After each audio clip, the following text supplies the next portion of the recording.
જય સચિદાનંદ, જય સચિદાનંદ, જય સચિદાનંદ. સર્વે મહાત્માઓને જય સચિદાનંદ.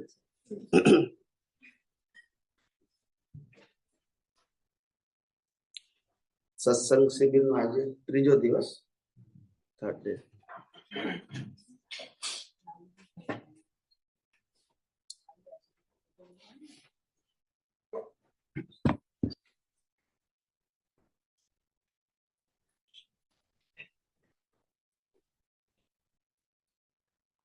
આપણે બધા મુક્તિના માર્ગે, એટલે કે આત્માની અનુભૂતિના માર્ગે, એટલે કે અજ્ઞાન નાશ કરવાના માર્ગે, જન્મ મરણથી મુક્ત થવાના માર્ગે, આ 14 રાજલોકથી છૂટવાના માર્ગે આપણા બધાનો પ્રયાસ છે.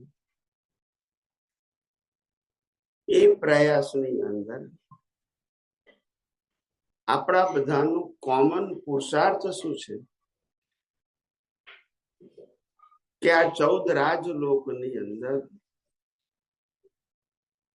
હું નથી અને મારું કશું નથી. હું 14 રાજલોકમાંથી ગમે ત્યાં જાઉં, દેવલોક, નરકલોક, પશુઓની, મનુષ્યોની, બધે ફરવું, પણ એમાં કોઈ જગ્યાએ હું નથી ને મારું નથી. આ બધા કર્મના ભોગવટા માટેના સ્થાન છે. એ કોઈ મારું એચિવમેન્ટ નથી, સફરિંગ છે. શું છે? દેવલોક પણ કઈ એચિવમેન્ટ નથી. સમજાય છે? ઘણા લોકોને એવું લાગે કે દેવો બહુ સુખી હોય, પણ એ લોકો ના સુખી હોય. સુખી ના હોય, દુખી ના હોય, પણ ફસાયેલા છે એવું લાગે. શું લાગે? હા, તમે તો અજ્ઞાનતાએ કરીને આ જગતની વસ્તુ ભોગવી શકો, એ લોકો ભોગવી શકે નહીં. નો ફિલિંગ એટ ઓલ, ફિલિંગ જ નથી એ લોકોને. એટલે એ લોકોને અનંત અનંત પાઉન્ડ ડોલર મળી જાય તો સુખી નહીં, કારણ કે એ લોકોના માટે દૂરદર્શન છે. શું છે? જોવાનું છે એ લોકોને, તો કશું જ નહીં. જેની બોડી વેક્સની બની છે, જેને ફૂડ ખાવાનું નથી, જેની ફેમિલી નથી, જેની હ્યુમન લાઈફ સ્ટાઈલ નથી, એને શું કરવાનું? મટીરિયલ હોય તો પણ to see only, not to enjoy.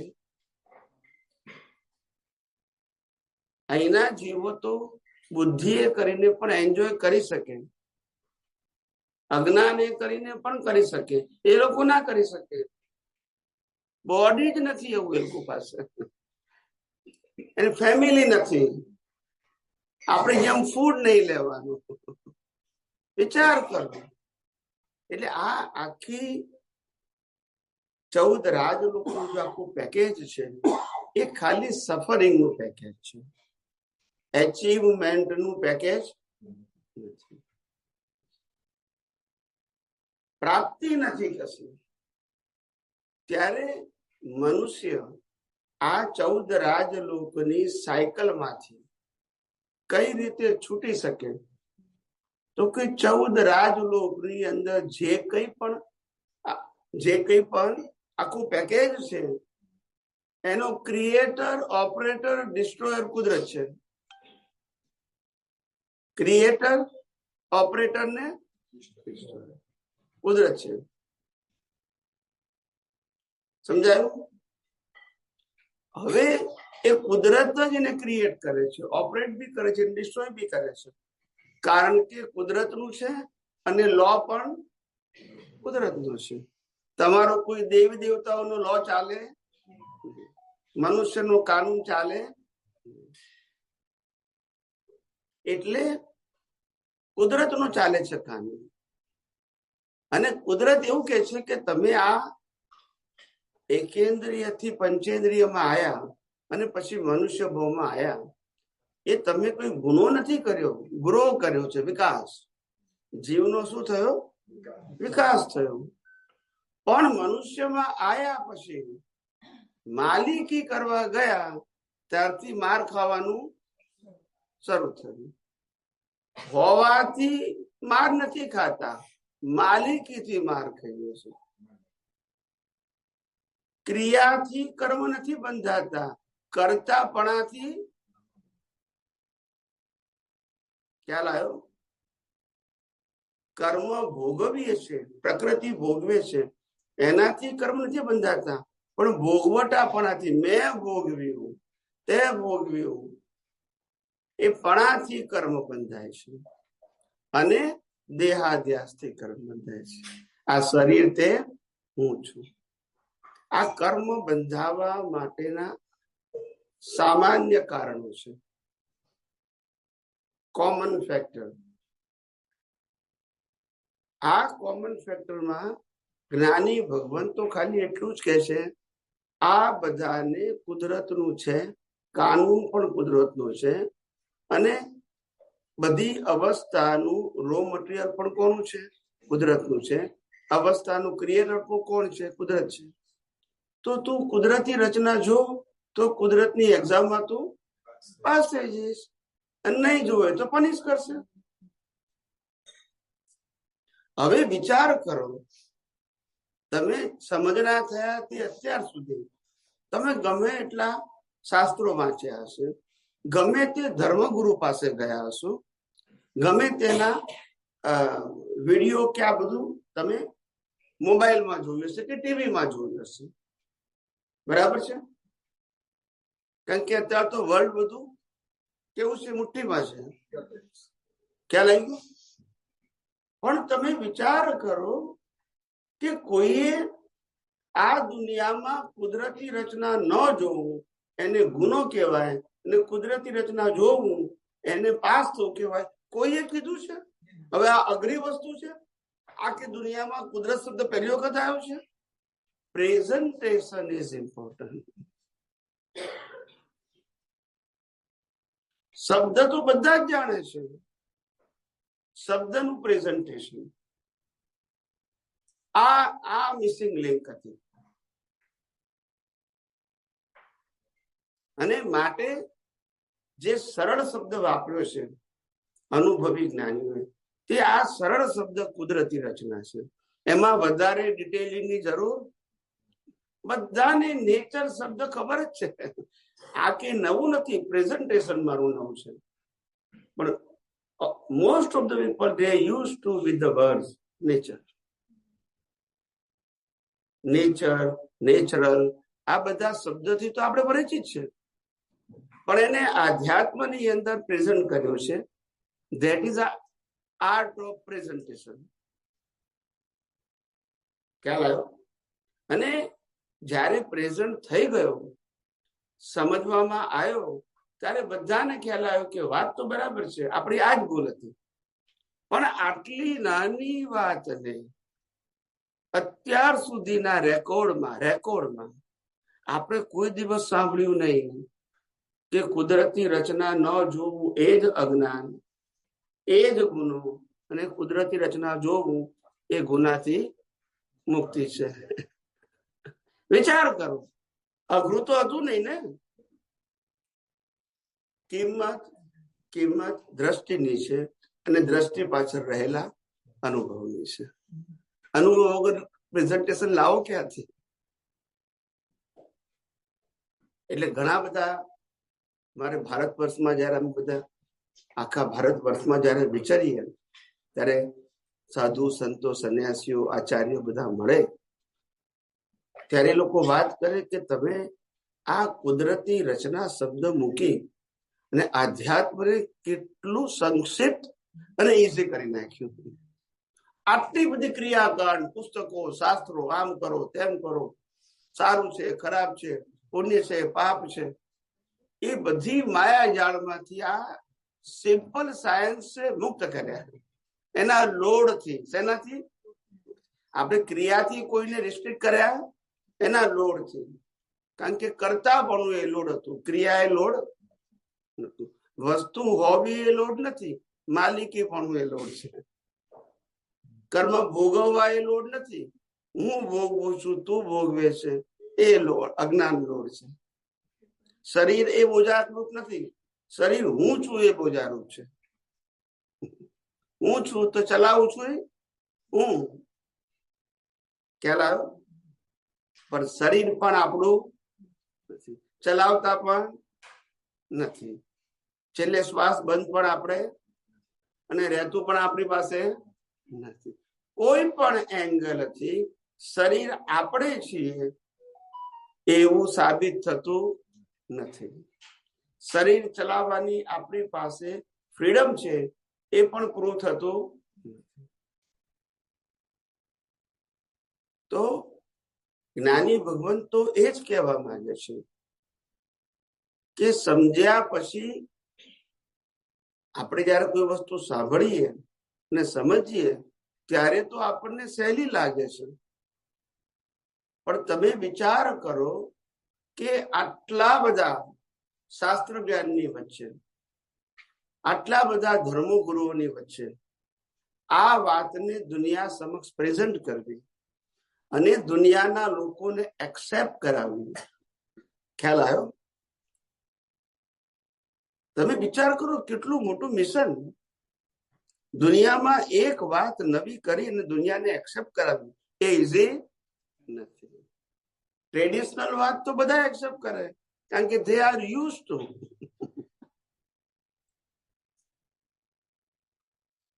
આજે ભારત વર્ષની અંદર એમ કહેવું કે દુનિયાના તમામ ધર્મો ફોર્મેટ છે એ નાની વસ્તુ છે. બધા ધર્મને એક જ પ્લેટફોર્મ પીધા, બધા જ ફોર્મેટ. અને ફોર્મેટ એ 4 ગતિમાં ફરવાનું સાધન, મુક્તિનું સાધન નથી. પણ આ તો તમે સાંભળ્યા પછી તમને ચલ લાગ્યું, પણ વિઝન કેવું હશે? It is not copy of anybody. That is important thing. કોઈએ કીધું હોય ને એનું પ્રેઝન્ટેશન રિપ્રેઝન્ટેશન કરવાનું હોય તો એ ઇઝી છે. અને કોન્ફિડન્સ સાથે બોલવું. કેવું બોલવું? કોન્ફિડન્સ સાથે. એવું નહીં કે ડરતા ડરતા લોકો માનશે કે નહીં માને, એક્સેપ્ટ કરશે કે નહીં કરે, લોકોને કેવું લાગશે, એવું નહીં. અમે આજથી 25 વર્ષ પહેલા બોલ્યા હતા કે રામકૃષ્ણ મહાવીર ભગવાન નતા, રામકૃષ્ણ મહાવીરની અંદર ભગવાન હતા, રામકૃષ્ણ મહાવીરને બાળી નાખ્યા અને ભગવાન મોક્ષે ગયા. પણ આવું કોઈ બોલે? પણ બોલ્યા પછી કોઈ વિરોધ કરે? કારણ કે ફેક્ટ છે. આપણે કશું એવી વાત નથી કરી કે જે રેન્ડમ હોય અથવા તો ટીકાત્મક હોય. આપણે યુનિવર્સલ ટ્રુથ કહ્યું છે કે પંચ મહાભૂતનું બનેલું શરીર એ કુદરતનું હતું, કુદરતનું છે અને કુદરતની પાસે રહેશે. પછી રામનું હોય, કૃષ્ણનું હોય, મહાવીરનું હોય કે આપણું હોય. અને મોક્ષે આત્મા જ જઈ શકે, બોડી ના જઈ શકે. અને જેનું મૃત્યુ હોય એ ભગવાન ના હોય. ભગવાન તો ચેતન હોય, અવિનાશી હોય, એનો અંત ના આવે. એટલે બધી વસ્તુ ટેલી થાય. શું થાય? ટેલી થાય, રેન્ડમ નહીં. એટલે અનાદિકાળથી આ જે કે છે ને, શ્રીમદ રાજચંદ્રએ કહ્યું, સૌ સાધન બંધન થયા, રહ્યો ન કોઈ ઉપાય. સત સાધન સમજ્યો નહીં, ત્યાં બંધન શું જાય? સત સાધન. સાધન ખરા પણ કેવા? તો આ જગતમાં 2 જ સાધન સત સાધન છે. હું કોણ છું તે અને કરે છે કોણ તે. આ 2 સત જોઈએ, સત્ય ના જોઈએ. સત્ય એટલે વિનાશી અને સત એટલે સત્ય એ બધાને લાગુ ના પડે અને સત બધાને લાગુ. માને તોય પણ લાગુ પડે, ના માને. સત્ય બધાને લાગુ ના પડે. હું કહું કે મારા માટે મહાવીર ભગવાન છે તો મારા માટે સત્ય છે, બીજાને લેવા દેવા સત્ય છે માટે સત નથી. સમજાય છે? પણ હું કહું કે હું આત્મા છું, એ સત છે તો એ બધામાં છે. માને કે સત અવિનાશી હોય અને સત્ય વિનાશી અને વ્યૂ પોઈન્ટ વાળું હોય. અને આ જગતમાં લોકો વ્યૂ પોઈન્ટ થી ફસાયા છે. શેના ફસાયા છે?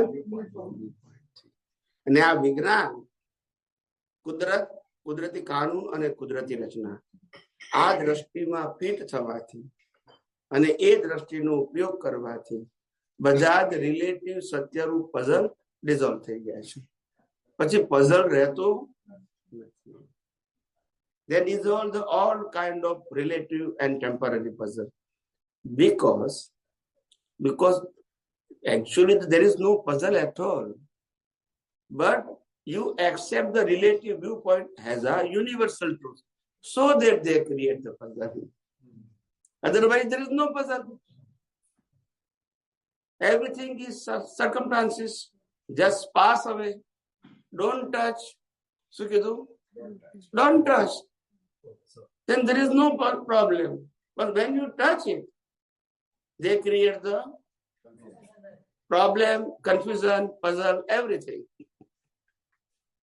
એટલે આપણે કીધું કોઈ પણ સંજોગ મન વચન કાયાનો હોય, કોઈ પણ સંજોગ 5 સેન્સીસ થી રિયલાઇઝ થતો હોય, એને માત્ર કુદરતી રચના જોવું, ઊંડા ઉતરવું, એમાં કરેક્શન કરવા જવું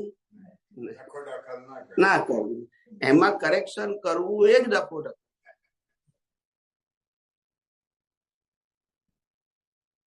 પણ આટલી સિમ્પલ અને સહેલી વાત કોણ કરી શકે? જે ક્રિયાકાંડનું આખું લિસ્ટ આપતા હોય કરીએ કે આ કરજો, આ કરજો, આ કરજો, તે બચારા ક્યાંથી કહી શકે? અને સામાન્ય માણસ બચારો એમાં ફસાયેલો છે. શું છે? કારણ કે માહોલ એ છે. શું છે? માહોલ. આપણે કશું ના કરતા હોય કે કશું કરતા જ નથી કે ખ્યાલ કરતા આવતું કે આખો દિવસ એના વાહે પડ્યા છું કે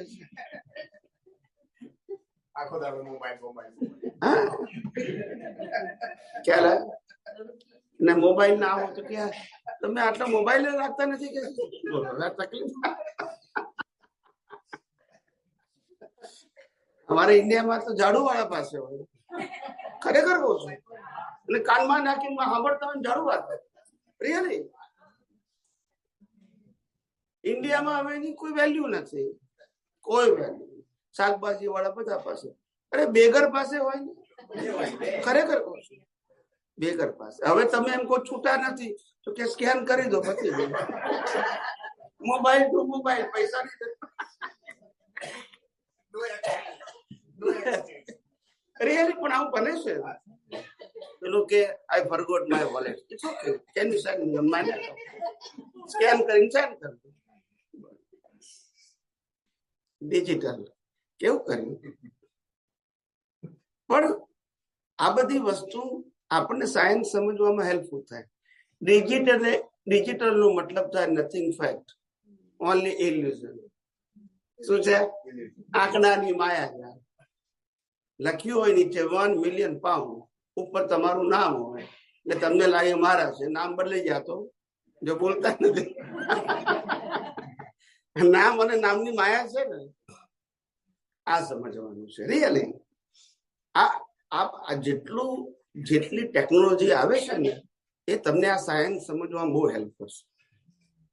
ટેકનોલોજી, કારણ કે ખરેખર રિયલ માંથી જ આ રિલેટિવ ટેકનોલોજી આવી છે. રિયલ માંથી, રિયલ સાયન્સ છે, એના બેઝ ઉપર, ફંડામેન્ટલ બેઝ એ છે, એના ઉપર આ રિલેટિવ ટેકનોલોજી આવી છે. બીજું કશું છે નહીં. ખ્યાલ આવ્યો? જો પહેલા જમાનામાં આપણા ઋષિ મુનિઓ અહીંયા બેઠા બેઠા 500,000 માઇલ દૂરની વસ્તુ જોઈ શકતા હતા. એ કઈ વસ્તુ હતી? દ્રષ્ટિ ખરી, પણ દ્રષ્ટિથી શું કઈ જોતા હતા? એની પાસે સાયન્સ શું હતું? આપણે એને સિદ્ધિ કીધી, સાદી ભાષામાં શું કીધું કે સિદ્ધિ છે, પણ સિદ્ધિ પાછળ સાયન્સ હતું. શું હતું? હા, સાયન્સ એટલે ત્યાં જે દ્રશ્ય છે એ દ્રશ્ય હું જોઈ શકું એવું મારી પાસે વિઝન હતું, મીડિયેટર સારું. ખ્યાલ આવ્યો? કુદરત સાથે કોઈ પણ સિદ્ધિ કનેક્ટેડ વિથ ધ નેચર હોય, ડાયરેક્ટ કશું ના હોય, કારણ કે સિદ્ધિ એની જ છે, તમને મળી છે, તમારી પોતાની. You are not creator. Nature will give you. એટલે આ કનેક્શન હતું, એક કનેક્શન અહીંયા સિદ્ધ થયું પાછું. હવે તમે ટેકનોલોજીથી અહીંયા બેઠા બેઠા ઇન્ડિયામાં શું થાય છે જોઈ શકો છો. એ ટેકનોલોજી જે પેલી સૂક્ષ્મ હતી એ હવે શું સ્થૂળમાં આવી ગઈ. સ્થૂળમાં આવી ગઈ. અત્યારે તમે જુઓ, હમણાં 50 વર્ષ પહેલા જે વેપન બનતા હતા એ વેપન આપણે લડવા પડતા હતા ફિઝિકલ ફોર્મમાં, ગોળા ફેંકીએ વગેરે વગેરે. હવે મિસાઇલ એવી આવે છે, ટાર્ગેટેડ મિસાઇલ, એ પોતે ડિરેક્શનમાં જાય. તમારું ટાર્ગેટ હોય ને તો લેફ્ટ રાઈટ એ જ વળે, વિધાઉટ એની હ્યુમન. આ નામ ટેકનોલોજી. નેવિગેશન. પહેલા શું હતું, આપણા રામાયણ ને મહાભારત વખતે કે ભાઈ અહીંથી તમે તીર નાખો ને એ મંત્ર બોલીને જાઓ, જે વ્યક્તિ માં છૂટી હોય એને જ જાય, ગમે ત્યાં ભરી જાય તો. આ મંત્ર શક્તિ હતી, એ સેમ ટેકનોલોજી થઈ ગઈ. હવે તંત્રમાં થઈ ગયું, યંત્ર. એટલે કહેવાનો મતલબ સાયન્સ જ છે, બીજું કશું નથી. સામાન્ય વ્યક્તિને જરા થોડું આશ્ચર્ય લાગે, પણ છે science. The world is the science. આખી દુનિયા સાયન્સ જ છે. ફક્ત આપણી પાસે એ સાયન્સ ને જોવાની દ્રષ્ટિ નથી, અને દ્રષ્ટિ નથી એના માટે આપણે જવાબદાર છે. કારણ કે મોહ છે. શું છે?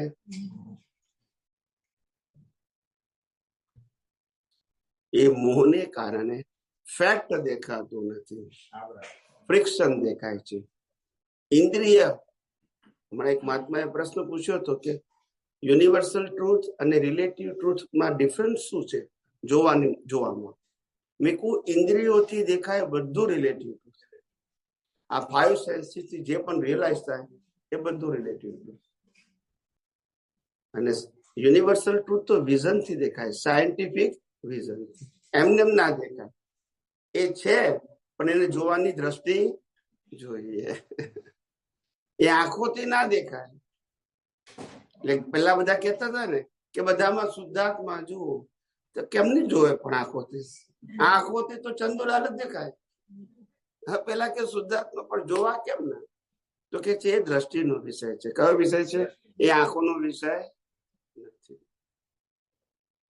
એટલે હવે વર્ષો પહેલા કવિરાજ શ્રી અમને પૂછેલું કે તમે 5 આજ્ઞા સમજાવો. 2008માં 2008 બોમ્બેમાં પર્યુષણ હતા. 8 દિવસ હું ત્યાં હતો. એ પહેલા એ સમજાયેલું છે. તો 2008માં આપણા રેકોર્ડિંગમાં છે. તો 2008માં કવિરાજે કીધું તમે તમારી ભાષામાં 5 આજ્ઞા સમજાવો. તો મેં તો 5 આજ્ઞા શોર્ટમાં સમજાવી દીધી. 5 વાક્યમાં 5 આજ્ઞા. શું કીધું? 5 વાક્યમાં. પ્રકૃતિમાં પરમાત્મા જોવું એનું નામ પુરુષાર્થ. પ્રકૃતિમાં જોવું એનું નામ પુરુષાર્થ. પ્રકૃતિ કોઈ પણ હોય, મનુષ્ય, પ્રાણી, ગમે તે, પણ પ્રકૃતિમાં પરમાત્મા જોવા એનું નામ પુરુષાર્થ. બીજું, પ્રકૃતિને વ્યવસ્થિત જોવી એ પુરુષાર્થ. પ્રકૃતિ ગમે તે હોય, મનુષ્યની, પ્રાણીની અથવા અવસ્થાને વ્યવસ્થિત જોવું એ પુરુષાર્થ. ક્યારે? અવસ્થામાં સંભાવમાં રહેવું એ પુરુષાર્થ.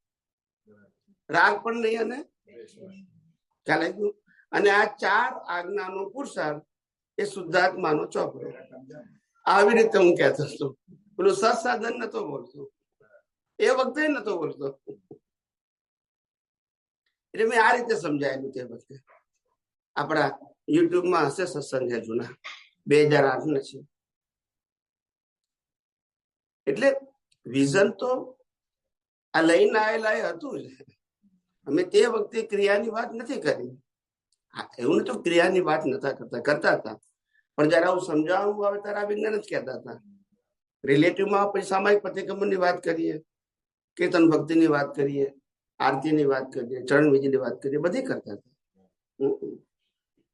પણ કહેવાનો મતલબ એવો છે કે હંમેશા વિજ્ઞાન શોર્ટ સ્વીટ હોય. આ કવિરાજે આફ્ટર 42 years પછી કીધું કે સંભાવે નિકાલ કરવો એ ભાવના છે. એ જ્ઞાન લીધા પછી 42 વર્ષે સમજાવ્યું. જ્ઞાન લીધા પછી એ જ નહીં, સંભાવે નિકાલે ભાવ છે, ક્રિયા. પેલા સલિયાનો દાખલો લખીને મને લાગ્યું કે મારે પ્રયત્ન કરવાનો છે. બધાને આ જ હોય ને, પણ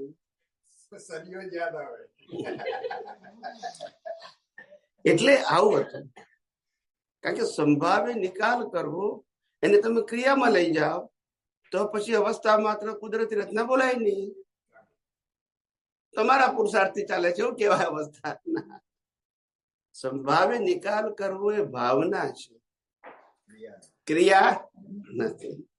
પણ એક્ઝામ્પલ ને બધું જયારે આપે ને સત્સંગ વખતે, ત્યાં લોકોને લાગે કે ક્રિયા છે એટલે મારે કરવાનું. અને પછી વ્યવહારમાં પણ એકબીજાને કહેલા તું સંભાવ નિકાલ કેમ નથી કરતો? તમે વિચાર કરો, આ જ આખી ટ્રેક હતી. ટ્રેક ખ્યાલ આવી ગયો ને? એટલે એમાં એ વાતાવરણ માંથી બહાર નીકળવું ઇટ્સ અ ટફ. ખ્યાલ આવ્યો? એટલે પછી આ વિજ્ઞાને તમને બહાર કાઢ્યા. એ સલિયાનો દાખલો માઇકમાં બોલો ને.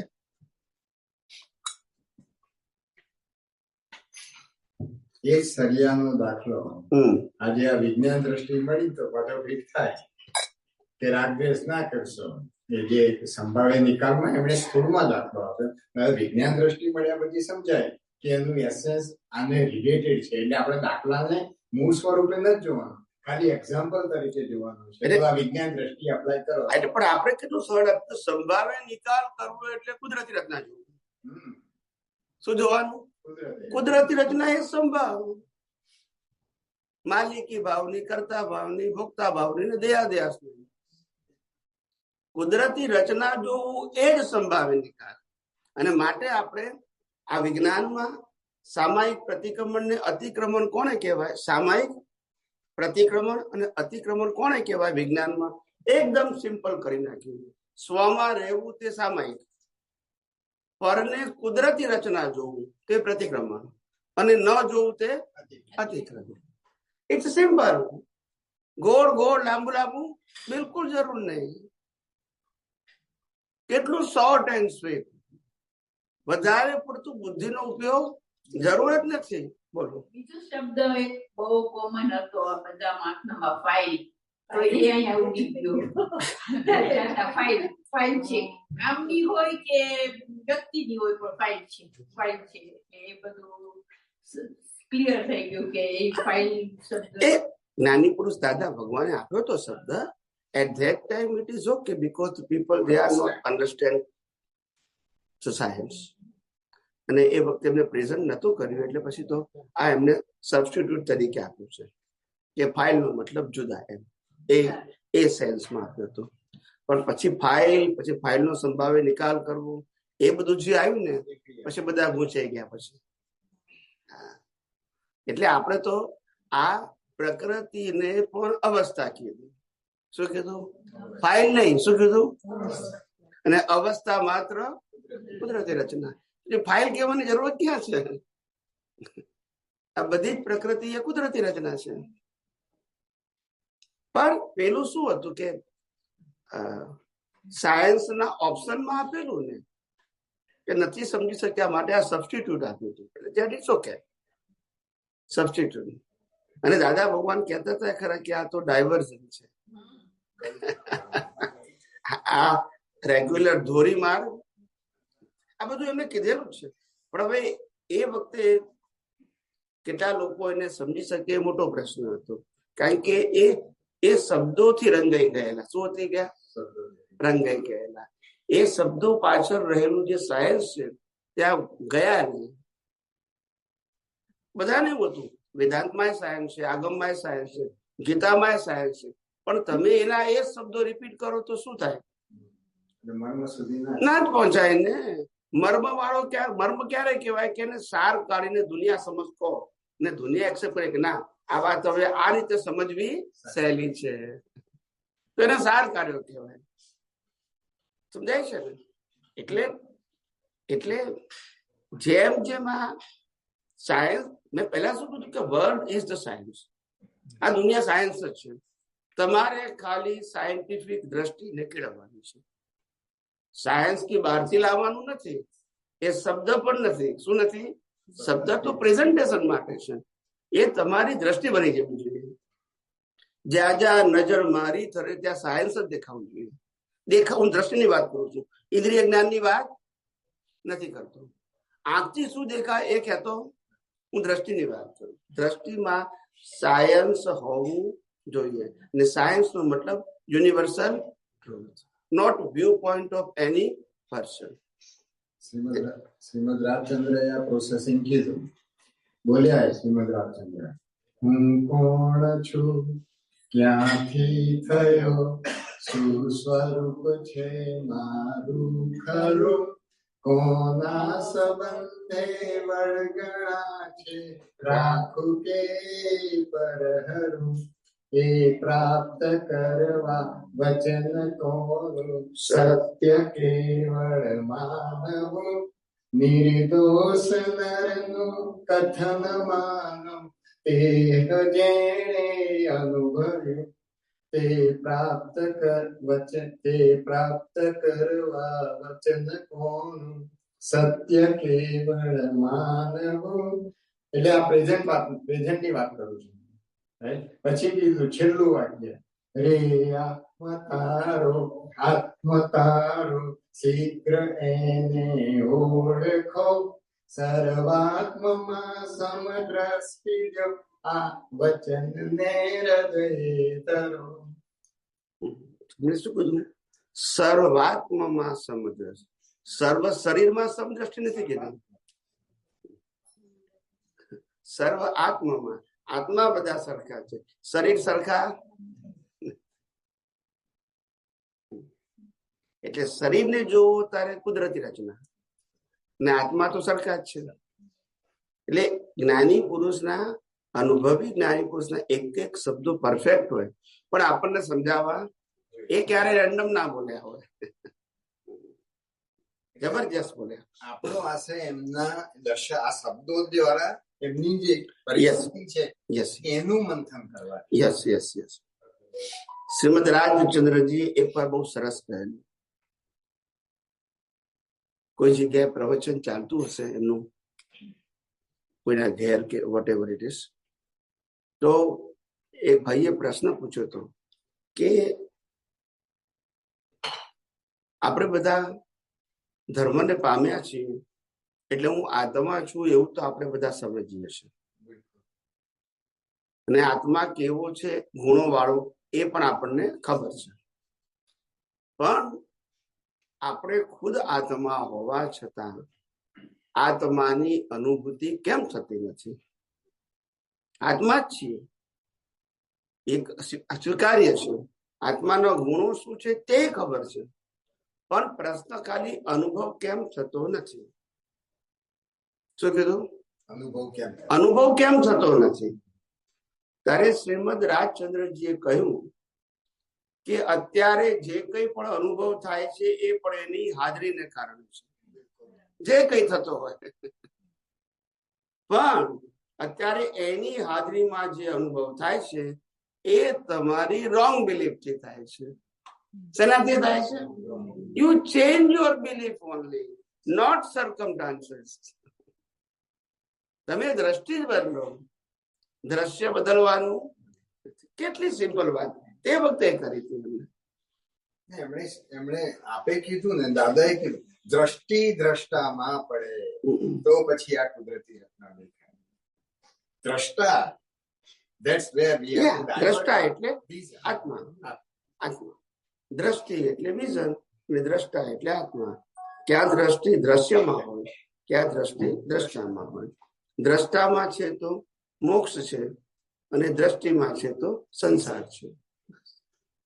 જ્યાં સુધી આ ઇન્સ્ટ્રુમેન્ટમાં આપણને વિશ્વાસ છે, જ્યાં સુધીમાં ઇન્સ્ટ્રુમેન્ટમાં વિશ્વાસ છે ત્યાં સુધી આપણું કઈ કરતા કઈ નહીં પડે. શેનો વિશ્વાસ? કે આ બધું દેખાય છે, સંભળાય છે, આ તે એ આ ઇન્સ્ટ્રુમેન્ટ થ્રુ જે ગમે આપણે એક્સપિરિયન્સ કરીએ છીએ એમાં વિશ્વાસ હશે ત્યાં સુધી આપણો નિકાલ થવાનો જ નથી.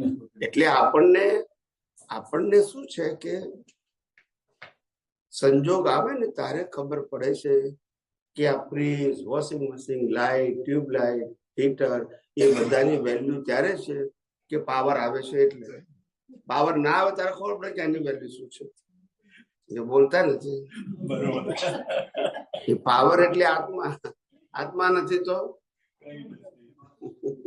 આપણે લંડન સત્સંગમાં એક વાક્ય કહ્યું, જી જી, શ્રદ્ધા માત્ર એક શાશ્વત. હા, કબીરદાસ નું પદ છે. પદ છે. એટલે કોઈ એમ થાય કે હું શુદ્ધાત્મા છું, એ શ્રદ્ધા નહીં, તો હું શ્રદ્ધા ખરી, કારણ કે અત્યારે અનુભૂતિ નથી. પણ શ્રદ્ધા એની રાખો કે જે શાશ્વત હોય, ક્યારે બદલવી પડે.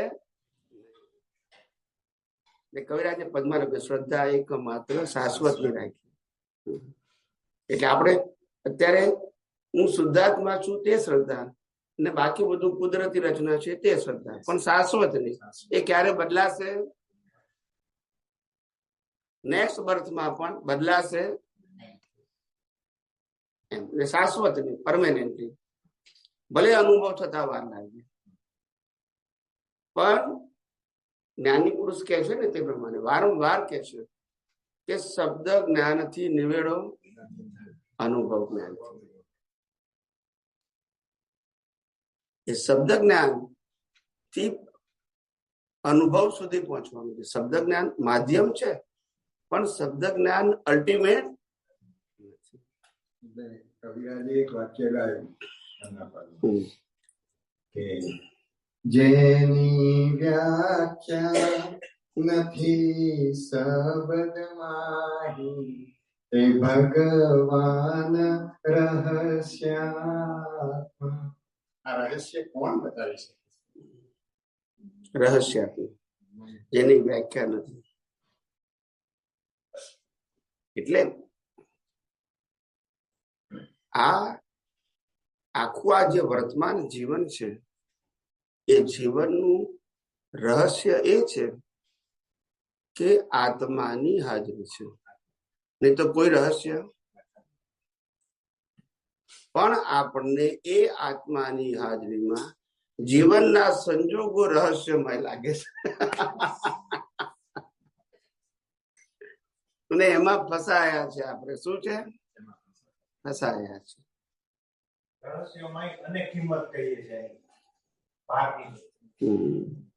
ખ્યાલ આવ્યો?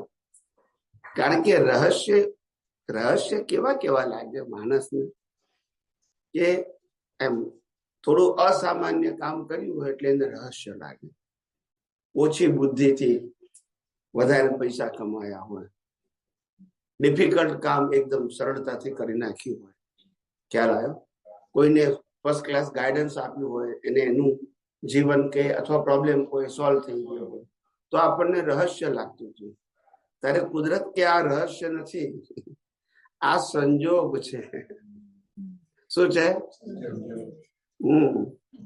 તારી બુદ્ધિ, ચાલાકી, હોશિયારીથી આ બન્યું નથી. તને એવું લાગે છે, પણ એવું છે. બુદ્ધિ, હોશિયારી તો રામકૃષ્ણમાં હતી, તોય રામને રાવણ સમજાઈ શક્યા નહીં, અને કૃષ્ણ ભગવાન દુર્યોધનને ના સમજાઈ શક્યા. એમ બુદ્ધિ ચાલાકી થતું હોય તો સમજાઈ જાય. એવું છે. આ લઈને આયા છો તમે. શું છે? આજનું તમારું એ લેવલ નથી, ઉદય કર્મમાં આયા છો એટલે બને છે તમારે. It happen. અને તમે એવું માનો છો કે હું કરું છું મારી બુદ્ધિથી. આ બધી ભ્રાંતિ છે. આપણે સત્સંગમાં એક વાક્ય નીકળ્યું, આપણે તલમાં છે તેલ, તેથી પીલાવવું જ પડશે. હવે તેલને સમજાવવા વિજ્ઞાન દ્રષ્ટિથી તો બધાને ખબર પડે કે આ શું કહેવાય. આની પાછળ આખું સાયન્સ. હવે એ તમે જ સમજાવો. આ તલ છે ને, આ શરીરે તલ કહેવાય. એ તેલ છે ત્યાં સુધી પીલાવવું પડશે, કરવું પડશે બધું. તેલ નથી તો પછી સમજી જાય કે હવે આમનું કઈ કસ રહ્યો. આ શેરડીમાં રસ કાઢી નાખે પછી શું કરે છે? એમ તલમાંથી તેલ કાઢી નાખે પછી કોળ થઈ જાય, એની કોઈ કિંમત. એવી રીતે છે માણસનું પણ એવું જ છે સાહેબ. ખરેખર કહું છું, ગોટલો કો શેરડી કો જે કો એમાંથી રસ નીકળી ગયો એટલે ઝાડ કચરા. કારણ કે એટલે મોહ છે ને, મોહ છે. શું છે? મોહ છે. એટલે આમાં આપણે કશું કરવાનું નથી, કશું કરી શકીએ એમ પણ નથી, પણ જોવાની દ્રષ્ટિ કેળવવાની છે. ખાલી દ્રષ્ટિ જ કેળવવાની છે. આખો મુક્તિનો માર્ગ દ્રષ્ટિ ઉપર છે, મન વચન કાયા ઉપર છે જ નહીં. ફ્રોમ બિગિનિંગ, રામે પણ યુદ્ધ કર્યું રાવણ સાથે, આખી ફેમિલી ખલાસ કરી નાખી, તોય મોક્ષે ગયા. દ્રષ્ટિને કારણે કે ક્રિયાને કારણે? મહાભારતમાં અર્જુને કૌરવનું આખું ફેમિલી ખલાસ કરી નાખ્યું, તોય મોક્ષે ગયા. ક્રિયાથી કે દ્રષ્ટિથી? ને આપણે પાછા ફસાઈએ છીએ ક્યાં આગળ? once again the same mistake. Swamiji, જો આપની પાસે ટાઈમ હોય તો ઘણા બધા મહાત્માઓનું એવું સજેશન છે કે આ જે 5 સંભાવ્ય કારણો જે મૂળભૂત ઉભા થાય છે એના ઉપર દ્રષ્ટાંતો આપીને જો યથાર્થ સમજાવો તો વધારે દ્રષ્ટિ થાય. જો શક્ય હોય તો પ્લીઝ. સમવાય કારણો એટલે શું છે? કાર્ય થવા માટેના સંજોગો. શું કહેવાય? કાર્ય થવા માટેના સંજોગો. એને સમવાય, સમ એટલે ઇક્વલ. તમારું આ કાર્ય થવા માટે જે સંજોગો જોઈએ એ ભેગા થાય તો કાર્ય, એમાંથી એક સંજોગ ભેગો ના થાય તો કાર્ય. એટલે આ સમવાય કારણો સાયન્સ સમજવા માટે છે. એટલે આપણને હું કરતા છું, તે કરતા છે, તેઓ કરતા છે એવું ના દેખાય. ખ્યાલ આવ્યો?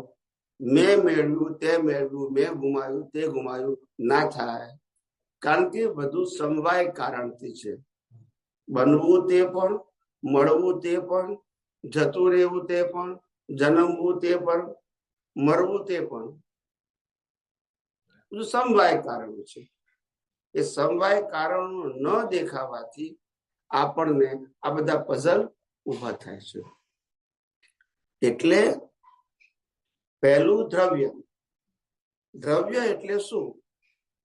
દ્રવ્યને 2 અર્થમાં લેવાય છે. દ્રવ્યને શરીર પણ કહે છે અને દ્રવ્યને આત્મા પણ કહે છે. 2 ટર્મિનોલોજી. પેલું દ્રવ્ય જેને ભોગવવાનું છે તે હોવો જોઈએ ફર્સ્ટ. એટલે બોડી સહિત આત્મા જે રીતે પોતે રીતે. પછી ક્ષેત્ર આવે. જે જગ્યા ઉપર ભોગવવાનું હોય તે જગ્યા ઉપર હોવા જોઈએ. 2 ક્ષેત્ર. પછી કાળ, જે સમય ભોગવવાનું છે તે સમય ભેગો થવો જોઈએ. હા, કાળ. યસ. પછી ભાવ. તમે જે ભાવ કર્યો છે એ ભાવને ભોગવવા માટેનું નિમિત્ત ભેગું થવું જોઈએ. ખ્યાલ આવ્યો? મેં ભાવ કર્યો કે મારે લગ્ન કરવા છે તો વાઈફ નું નિમિત્ત ભેગું થવું જોઈએ ને. મારા એકલા ભાવ ચાલે? એટલે આ ભાવ. ખ્યાલ આવ્યો? અને છેલ્લું ભાવિ. ભાવિ એટલે તમે બાંધેલા કર્મના સંજોગ, જેનાથી આ કનેક્શન બંધાયું કર્મનું.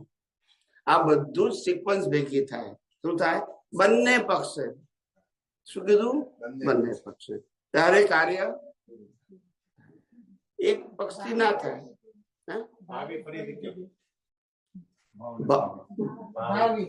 હા, ભાવિ એટલે આ ભાવ જે બંનેના સામસામા ભાવ છે ને ગયા અવતાર, એ અહીંયા ભેગા થવા જોઈએ. બંનેનો ઉદય ભેગો થયો, એકનો નહીં. ભાવિ હોઈ શકે કે ના પણ હોઈ શકે, પણ સંજોગાધીન ભાવિ હોય. ના. હા, એટલે એ જ આત્મા હોવો જોઈએ બંને પક્ષે. બંનેના જે આત્માથી ભાવ કર્યા હતા ગયા અવતારમાં, એ બોડી તો જુદી જ હોય પણ આત્મા એ હોવો જોઈએ. કારણ કે આઈડેન્ટિફિકેશન પરમેનન્ટ તો આત્મા જ હોય ને, બોડી તો હોય જ નહીં ને. ભાવિ જે છે એ ભાવિ ઓફકોર્સ જે વ્યક્તિ સાથે સંબંધ બંધાયો હોય એ વ્યક્તિ રૂપ જુદું હોય પણ આત્મા એક. ઘણા સંજોગો એવા હોય કે વ્યક્તિ ના હોય, ખાલી આજ બીજા સંજોગો ભેગા થઈને પરિણામ આવતું હોય. કારણ કે ભાવિ હોવો કે કહું. ના હોવો એ જરૂરી નથી. એમાં શું થાય, કર્મના ભોગવટાના ફંડામેન્ટલ બે પ્રકાર છે. એક સામ સામે કર્મ હોય, કેવા છે, અને બીજા ઇન્ડિવિડ્યુઅલ કર્મ. ઇન્ડિવિડ્યુઅલ કર્મમાં સામે વ્યક્તિ ના હોય એને વન વે કર્મ કહેવાય. શું કહેવાય? વન વે કર્મનો ભોગવટો. દાખલા તરીકે આપણે રસ્તામાં ચાલતા હોય અને પગ લપસી ગયો અને આપણને વાગ્યું, તો કોઈ વ્યક્તિ નથી, એ ઇન્ડિવિડ્યુઅલ સામ સામે નથી. પણ એ ભાવિમાં વ્યક્તિ ના હોય પણ તમારો ભાવ તો હોય જ ગયા અવતારનો. તમારા ગયા અવતારનો ભાવ તો હોય જ ડ્યુ ડેટ વખતે. એના આધારે જ આ સંજોગ ઉભો થયો આખું. એટલે આ વાત સમજવા પાછળનું કારણ એટલું જ છે કે કોઈ પણ અવસ્થા સાયન્ટિફિક જ છે, આપણને દેખાતી નથી. અને નથી દેખાતી માટે કરતા ભાવ, ભોગતા ભાવ, માલિકી ભાવ થાય છે. That is a misunderstanding. એટલે જે વિઝિબલ નથી એને સાયન્ટિફિકલી વિઝિબલ કરીએ છીએ. હા, આ રીતે હોઈ શકે. તો પછી દોષિત ના. તો પછી સંભાવમાં રહેવું, કુદરતી રચના જોવું, નિર્દોષ જોવું, આ બધું આસાન છે. આ જો સાયન્ટિફિક આખું આ સાયન્ટિફિક સર્કમસ્ટાન્સીસ દેખાય તમને, તો વૈજ્ઞાનિક સંયોગિક પુરાવા કહેવાય ને, 5 સમવાય કારણ. વૈજ્ઞાનિક આમ સ્થૂળમાં દેખાય નહીં, એ તમારે દ્રષ્ટિએ કરીને રિયલાઇઝ કરવા પડે, આમ ના દેખાય. સ્વામી, આપણે આપણે કર્મનો ભોગવટો લેન્થ અને સ્ટ્રેન્થ હોય છે, ઈ આ 5 સમવાય કારણોમાં ક્યાં આવે? ભાવમાં આવે? એની શરૂઆત ભાવમાં જ આવે. પ્રોસેસ તો ભાવમાં જ આવે ને. પછી એ તમારું રૂપક આવે, કેટલા સમય સુધી તમારે ભોગવટો છે, બિગિનિંગ અને એન્ડ સુધીનો કાળ. એટલે ભાવમાં છે પણ કાળ ને એની સાથે જોડાય. હા, તો કાળ તો હોય નહીં તો ભોગવટો કેવી રીતે કહેવાય? લેન્થમાં પણ ક્ષેત્રનું પછી એમાં કેવી રીતે આવે? ક્ષેત્ર સાથે કન્સર્ન હોય બી ખરું, નાય પણ હોય, પણ બિગિનિંગ ક્ષેત્ર સાથે થાય. ખ્યાલ આવ્યો? 5000 પાઉન્ડ પડી ગયા એ ક્ષેત્ર, ને 3 દિવસ સુધી ભૂલાયું નહીં, એ તમારું માઇન્ડ. એ કાળ તત્વ, ટાઈમિંગ. 3 દિવસ સુધી મગજમાં રહ્યું, એની અસર તો થઈ ને આપણને. એ કાળ તત્વ, એની લેન્થ કહેવાય. અને સ્ટ્રેન્થ જે છે એ આપણો જેટલો ભોગવટો. હા, જો તમને સ્ટ્રેન્થ સમજાવું. સ્ટ્રેન્થ એટલે શું? દાખલા તરીકે તમે બિલિયોનર છો, બરાબર છે? તો તમે બિલિયોનર છો. હવે તમારે 1 મિલિયન નુકસાન જાય તો તમને અસર ના થાય, કારણ કે તમે બિલિયોનર છો, બરાબર છે? એટલે ઇઝી ટુ પાસ એ સંજોગને. ખ્યાલ આવી ગયો? પણ જેની પાસે 1 લાખ પાઉન્ડ રૂપિયા હોય અને એમાંથી એને 25,000 પાઉન્ડ નુકસાન થાય તો લાગે. It is not matter of amount, it is matter of strength. એ તમારા ભોગવટાની સ્ટ્રેન્થ છે. બેર નથી કરી શકતા એવું એમાઉન્ટ નથી. સફરિંગ નો સ્કેલ એ તમારા લાઈફને આધારે છે. બધાને સરખો એમાઉન્ટ સરખી ના હોય, પણ ભોગવટો એ તમારા સ્કેલને આધારે છે. ક્યારે આપણા ઘરમાં 25 શર્ટો અને એક ખોઈ ગયો તો આપણને વાંધો ના આવે, પણ જેને ગણીને 3 જ હોય તો શું થાય? એ તો આખું ઘર ઊંચું નીચું કરી નાખે, કારણ કે એની સ્ટ્રેન્થ એટલી છે. એટલે એના માટે સફરિંગ મોટું લાગે અને એક વસ્તુ જતી રહી. એટલે એ પણ ઉદય કર્મમાં જ કહેવાય. આ તો ખાલી સમજાવવું છે, ઉદય કર્મમાં જ કહેવાય. એમાં ઘણી વખત એવું છે કે એને પછી બીજી કોઈ ગાંઠ હોય, ફોર એક્ઝામ્પલ લોભની ગાંઠ હોય, તો એને ભલે નાની અમાઉન્ટ ગઈ હોય, ભલે બિલિયનર હોય, પણ નાની અમાઉન્ટ ગઈ હોય તો પણ એને ભોગવટો લે, બીકોઝ ઓફ એની ગાંઠ, લોભની ગાંઠ. ના ગયો હોય તોય થાય.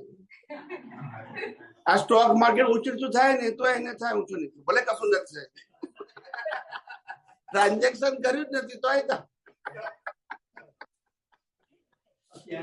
કોઈ પણ એ તો માર્કેટમાં જે માર્કેટની વાતો છે બિઝનેસ રિલેટેડ, એમાં એવું જ થાય, હવાની જ અસર હોય બધી. ઘણી વખત આપણને કઈ લાગતું વળગતું ના હોય. ફોર એક્ઝામ્પલ, આ બોર ચાલતી હોય, હવે આપણને કઈ લાગે કે ના વળગે, પણ તોય આપણને થાય કે વાહ, એનું આપણને ભોગવટો એક જાતનું છે. આવે ને કેટલો ટાઈમ ચાલશે, શું થશે, આ બધું એ પણ એટલે એ જાતનું એટલે ભાવ છે. એટલે વિતરાગ પુરુષોએ શું કીધું કે આ દુનિયામાં હોવા છતાં તમારે દુનિયાની અસરોથી મુક્ત થવું હોય તો મન વચન કાયા અને ઇન્દ્રિયથી અનુભવાતી સૃષ્ટિને કુદરતી રચના જોતા શીખી જાઓ. બસ પ્રકૃતિ એની જ રહેવાની, ઇન્દ્રિય જ્ઞાન પણ એ જ રહેવાનું, પણ આખા પેકેજ થી તમે કેવા છો છૂટા, કારણ કે આખું પેકેજ કુદરતી. પણ પેકેજ ને તમે કશું કરી શકશો? લોકો પેકેજ ને બદલવા જાય છે એટલે ઉપાધિ થાય છે. હવે સમજી ગયા? પેકેજ ને ટચ જ કરવાનું નથી, આપણા હાથમાં જ નથી. તો પછી આપણા હાથમાં જ નથી. પ્રકૃતિની એક પણ અવસ્થા, મન વચન કાયાની એક પણ અવસ્થા આપણા હાથમાં નથી. ઘણા લોકો એવું કે છે કે વિચારે કરીને, સમજણે કરીને વાણી અને વર્તન બદલી શકાય છે, આવું કહેવામાં આવે છે. ખ્યાલ આવ્યો? પણ આ રોંગ બિલીફ છે. કશું જ ના બદલાય. સમજાય છે? કશું જ ના બદલાય કોઈનાથી. પાછું એવું નહીં કે હમણાંથી બદલાય કે ના બદલાય, કોઈનાથી ના બદલાય. It is a matter of principal. સિદ્ધાંત નો સવાલ છે, કોઈ વ્યક્તિનો સવાલ કોઈ ના કરી શકે કશું. આપણે અત્યારે શું થઈ ગયું છે બધામાં, આપણે તો જે પ્રેક્ટિસમાં છે, યસ યસ પણ આપણે જે આ બંને સાયમલ્ટેનિયસ જે રાખવાનું છે, એક બાજુ પ્રકૃતિ ઉકળી રહી છે, યસ, અને એ તો આપણે જાણીએ છીએ કુદરતી રચના. Yes yes yes. અને બીજી બાજુ આપણી દ્રષ્ટિ છે.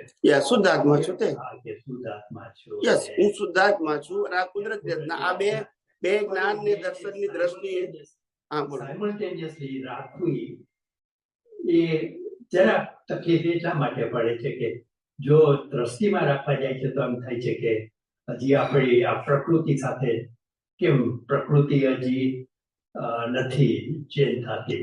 દ્રષ્ટિમાં રાખીએ એટલે ના, એટલે આપણે ગોઠવીએ છીએ આપણું જ્ઞાન દ્રષ્ટિમાં કે આ કુદરતી રચના બની રહી છે, આ છે. પણ પાછું આપણે કહીએ છીએ કે પ્રકૃતિ ગમે તેવી હોય એને તમારે એના પર નથી કરવાની નજર. પણ આપણે એવું થઈ જાય છે કે ઓટોમેટિકલી, આઈ ડોન્ટ નો, મારો પોતાનો એક્સપિરિયન્સ જોવો છે કે દ્રષ્ટિમાં રાખવા જાય છે તો પાછું એમ થાય છે કે પ્રકૃતિ હજી કેમ બદલતી નથી, એટલે કે ઓટોમેટિક પાછું પ્રકૃતિમાં જ્ઞાન ગોઠવવાનું. એટલે તમે જે પ્રેઝન્ટ કરવા માંગો છો ને શું છે શબ્દ મને ખબર છે. તમે એવું કહેવા માંગો છો બે વસ્તુ એટ એ ટાઈમ નથી રહેતી. That is your question. બરાબર છે. હું જવાબ આપવાનો પ્રશ્ન તો તમારો સમજી ગયો હતો, પણ લોકો તમને તમારી રીતે હું પ્રેઝન્ટ કરવા દઉં એમ. એટ એ ટાઈમ હું શુદ્ધાત્મા છું ને કુદરત રચના બે નથી રહેતું, એવી એક માન્યતા છે, એવી એક માન્યતા છે. પણ તમે જુઓ કે આ સ્ટેટમેન્ટ કેટલું રોંગ છે. જેને પણ કીધું હશે તેને ઇટ્સ અ રોંગ સ્ટેટમેન્ટ. ખ્યાલ આવ્યો? ભાઈ હું કહું છું કે આ મારી વાઈફ છે તો હું હસબન્ડ છું એ બોલવાની જરૂર નથી, જો બોલતા નથી. તમે કીધું કે આ મારા શાળા છે, તમે બનેવી થઈ ગયા, હું બને છું બોલવાની જરૂર. તમે કીધું કે આ પ્રકૃતિ છે, તમે કોણ થઈ ગયા? પરમાત્મા. પ્રકૃતિ ને પરમાત્મા બે જ વસ્તુ છે ને. તો આ સબ્જેક્ટિવ છે. શું છે? એટલે તમે જે આ વાત કરી ને એવી શરૂઆતમાં અમારા સત્સંગમાં ઘણા બધાએ વાત કરી છે. જે જૂના સત્સંગમાં આવશે કે સ્વામીજી આપણે શુદ્ધાત્મામાં જ રહીએ તો શું વાંધો છે?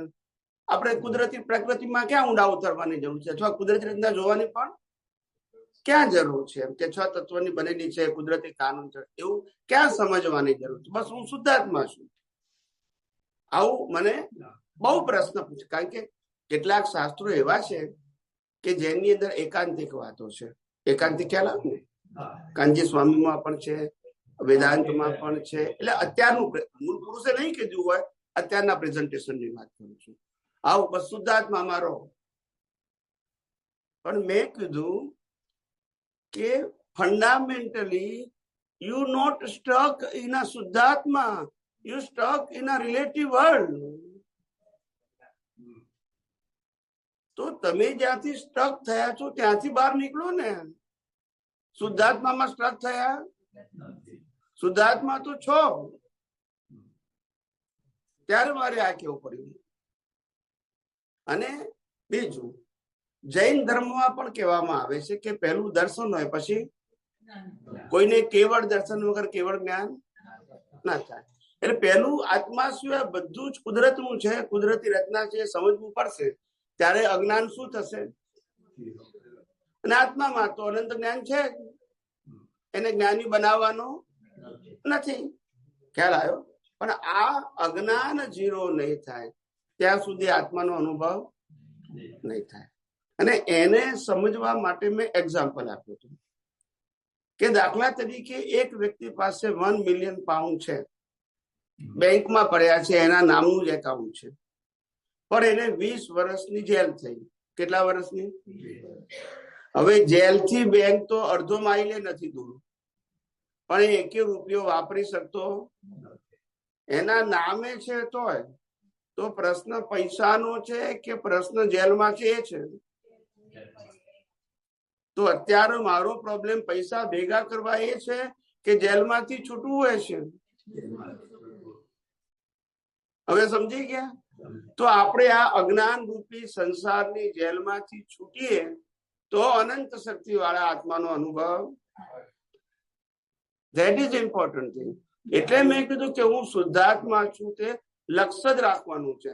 એમાં ઊંડા ઉતરવાનું ક્યારે કહેતો, પણ ઊંડા ક્યાં ઉતરો? અવસ્થા માત્ર કુદરતી રચના સમજવાનું. એ બધું સમજાય છે.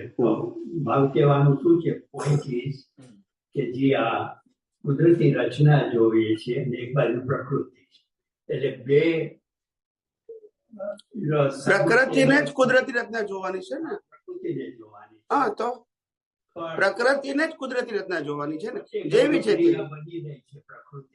બીજી બાજુ આપણી દ્રષ્ટિ છે. હા, બોલો. સાથે સાયમલ્ટેનિયસ પ્રકૃતિ તો મિકેનિકલ છે, પુરુષાર્થ તો દ્રષ્ટિમાં છે. આખું જ્ઞાન મને સમજાય છે, વિજ્ઞાન સમજાય. એમ નહીં, એવું નહીં. હું શું કઉ છું, મિકેનિકલમાં તો પુરુષાર્થ હોય નહીં. મિકેનિકલમાં તો પુરુષાર્થ હોય નહીં. પ્રકૃતિ તો મિકેનિકલ છે, તો પુરુષાર્થ કોણામાં છે? લાઈવ ઈગોમાં. એ લાઈવ ઈગો પાસે દ્રષ્ટિ છે, એને કુદરતી રચના જોવાનું છે. પ્રકૃતિ કેવી છે એ સબ્જેક્ટ જ નથી. બરાબર. All that I understand. હા, હું શું કહું, ઇન્સ્ટન્ટલી ત્યારે પછી આપણે ઘણી વખત ખબર પડે કે આ તો કુદરતી રચના હતી. ત્યારે that time instant ત્યારે બની ગયું છે ને આ રાખવું. that is the point here. બરાબર છે. એ આપણે મોર એન્ડ મોર પ્રેક્ટિસની જરૂર છે, બીજું કશું નહીં. પણ પ્રેક્ટિસ એ તો ઇન્ડિવિડ્યુઅલ મેટર છે. But science is there. We cannot apply or we cannot realize at that time. That is an individual question. But now you know આ કુદરતી રચના છે અને એમાં કોઈ ક્વેરી ક્વેશ્ચન નથી. બસ હવે તો ખાલી જોવાનો પ્રશ્ન છે. જ્ઞાનીનું કામ શું કે તમને ન સમજાવ્યું હોય તો શું કરે? સમજાવે. એમ એટલે હવે પ્રેક્ટિસ તો વ્યક્તિગત વસ્તુ થઈ ગઈ ને. એ તરફ જવું તો પડશે ને. એ પ્રેક્ટિસ ને. પ્રેક્ટિસ કરીને તો જ આપણે અનુભવની કક્ષામાં પહોંચીએ. યસ યસ તો જ આપણું ડેવલપમેન્ટ. Yes yes. એટલે પ્રેક્ટિસ ના, પ્રેક્ટિસ થી જ પરફેક્ટ થવાશે. બીજો કોઈ ચમત્કારિક રસ્તો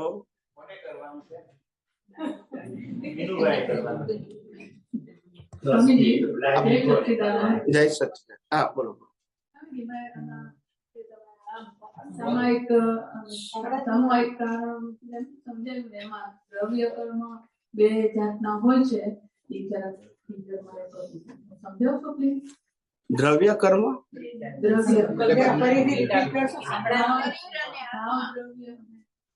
દ્રવ્ય કર્મ પેલા 2 પ્રકારના કીધા ને, કે સામસામો ભોગવટો અને ઇન્ડિવિડ્યુઅલ ભોગવટો. એ ઇન્ડિવિડ્યુઅલ ભોગવટામાં વ્યક્તિ ના હોય. જેમ આપણે રસ્તામાં ચાલીને લપસી પડીએ અને વાગે તો સામે વ્યક્તિ, એ એક ભોગવટાનો પ્રકાર છે. અને કોઈ વ્યક્તિ આપણું અપમાન કરે એ ભોગવટાનો પ્રકાર છે. તેમાં બે વ્યક્તિ છે, એટલે આ બે વ્યક્તિ સામસામી હોવી એ પણ કર્મ ફળ છે, અને પોતે જ વ્યક્તિગત સંજોગોમાં ભોગવટો ભોગવે એ પણ કર્મનું ફળ છે. એટલે એક વન વે કર્મ કહેવાય ને એક ટુ વે કર્મ કહેવાય. ટુ વે કર્મમાં બે વ્યક્તિ હોય, બે થી વધારે પણ હોય, અને વન વે કર્મમાં એક જ વ્યક્તિ હોય, ઇન્ડિવિડ્યુઅલ. બે દ્રવ્ય કર્મ જ કહેવાય. સ્વામી, એમનો મિનિંગ જુદો છે. એમ કે દ્રવ્યમાં આપણે બેઉ કહીએ છીએ ને, પ્રકૃતિ અને આત્મા, એ દ્રવ્યની વાત કરવા માંગે છે. દ્રવ્ય બે રીતે છે એની વાત. શરીર અને આત્મા. ઓકે ઓકે, એ પૂછું છું. જો દ્રવ્ય ને ધર્મની ટર્મિનોલોજીમાં બે મિનિંગ આપ્યા છે.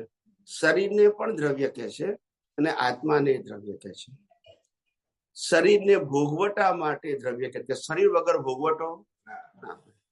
અને તત્વ દ્રષ્ટિએ આત્મા વગર ભોગવટો ના હોય. આ ખ્યાલ આવી ગયો? એટલે બે ને દ્રવ્ય એટલે શું? અહીંયા આગળ દ્રવ્ય શબ્દ એટલે ભોગવવા વાળો માધ્યમ, અને તત્વ દ્રષ્ટિએ દ્રવ્ય એટલે આત્મા. એટલે આ બે મિનિંગ છે. આ તો મેં તમને ખુલાસો કર્યો જે તમને પઝલ ના થાય. કોઈ વાર કોઈ દ્રવ્યનો ઉપયોગ આવો કરે, તમને કે આવું કેમ થયું, એટલા માટે મેં ખુલાસો કરી નાખ્યો. બે રીતે દ્રવ્ય શબ્દ વપરાયો છે. એટલે જૈન ધર્મમાં જે 6 તત્વો, 6 દ્રવ્યો અને 9 તત્વો એવું કીધું છે.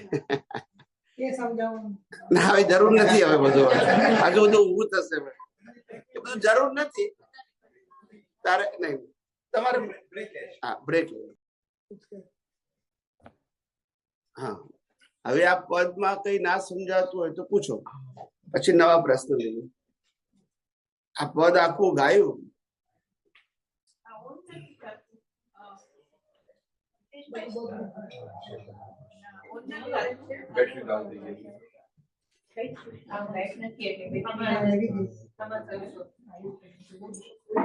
સ્વામીજી, આમાં એક છે કે જેનાથી છૂટવું છે તે જ સામે આવશે. બેટરી બંધ થઈ ગઈ. હા બોલો. જેનાથી છૂટવું છે તે જ સામે આવતું. એ નથી એટલે આપણે છૂટવું છે એ સામે આપણું સમગ્ર જીવન એક કર્મ ફળ રૂપે છે. Am I right? Yes. So any circumstances are coming for suffering and to subject to end, correct? જે સંજોગ આવે છે એના માટે આવે છે. નહીં, આગળ વાંચો તો બોલે.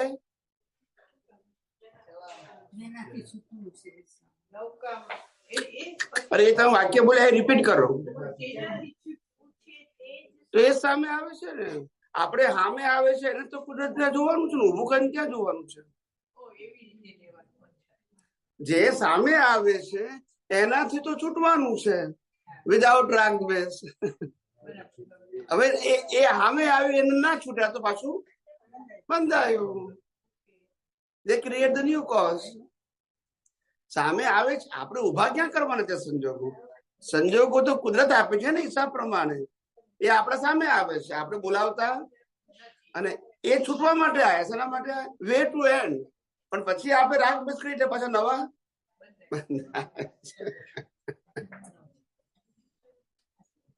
હા, તમારે પૂછવું હતું, બોલો. એમની બેનને પૂછો.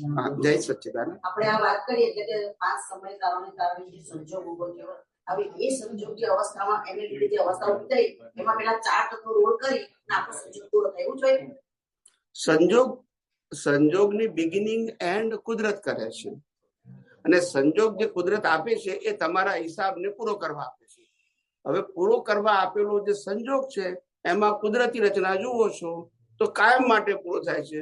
કુદરતી રચના નથી જોતા તો નવો સંજોગ બાંધી અને જૂનો પૂરો થાય છે. એટલે સંજોગ તો ઉભો થઈ ગયો 5 સમયગાળામાં રાખી પોતે આખી, એ પછી અવસ્થા જે ઊભી થઈ એના કારણે એમાં પેલા 4 તત્વો રોલ કરી ધારો કે એક અવસ્થા ઊભી થઈ રોલ કરીને આખું આ પૂરું થાય છે ને આખો સંજોગ. એ સંજોગ પૂરો થવા માટે જ આવ્યો છે, પણ એમાં તમે એ પૂરો થવા આવેલો સંજોગની કુદરતી રચના જુઓ તો 9 બીજ, અને નહીં જુઓ તો 9 બીજ. એટલે એમને જે કીધું ને સંજોગો શેના માટે આજે પૂરો થવા માટે. સંજોગો સામે આવે છે પણ શેના માટે આવે છે? પૂરો કરવા માટે. આપણે ઉભા કરતા નથી. એટલે કુદરત તમને જે સંજોગો પૂરા કરવાના છે એ સામે આવે છે, બીજા પણ આપણે પછી એમાં ભરી જઈને પાછા નવું ઊભું કરીએ છીએ.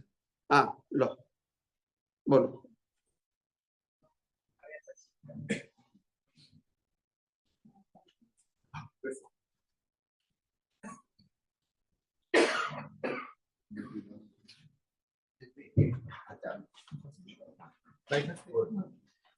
આમાં છે નૌકામાં આવ્યા પછી હલેસા શું પકડવા દરિયાઈ પૂર્વજોએ ચાલ્યા.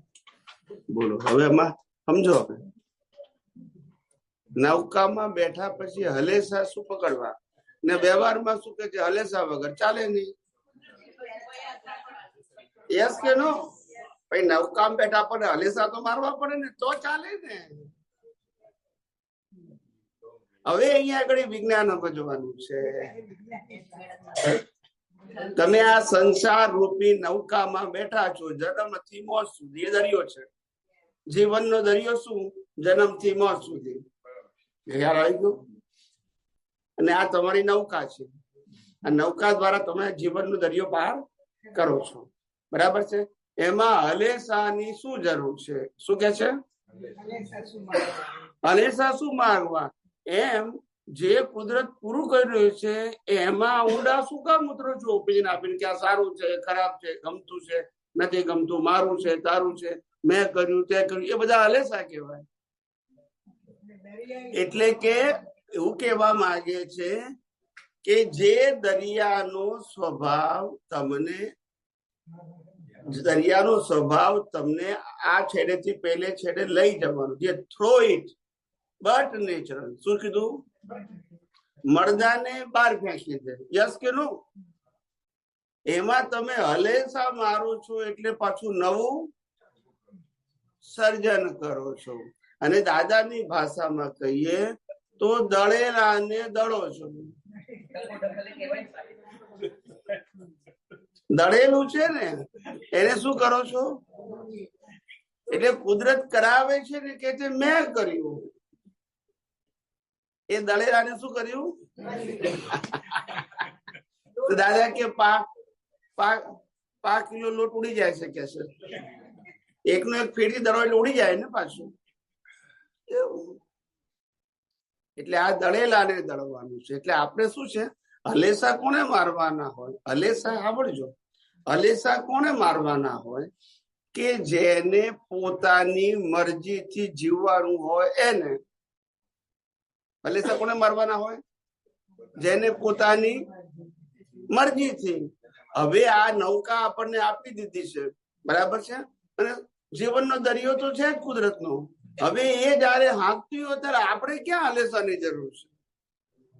આ તો શ્વાસ એમ જેમ ચાલ્યા કે છે ને કે હું લઉં છું એના જેવું છે. ખ્યાલ આવ્યો? જે કુદરત કરે છે એમાં આપણે કરવાનું ક્યાં છે?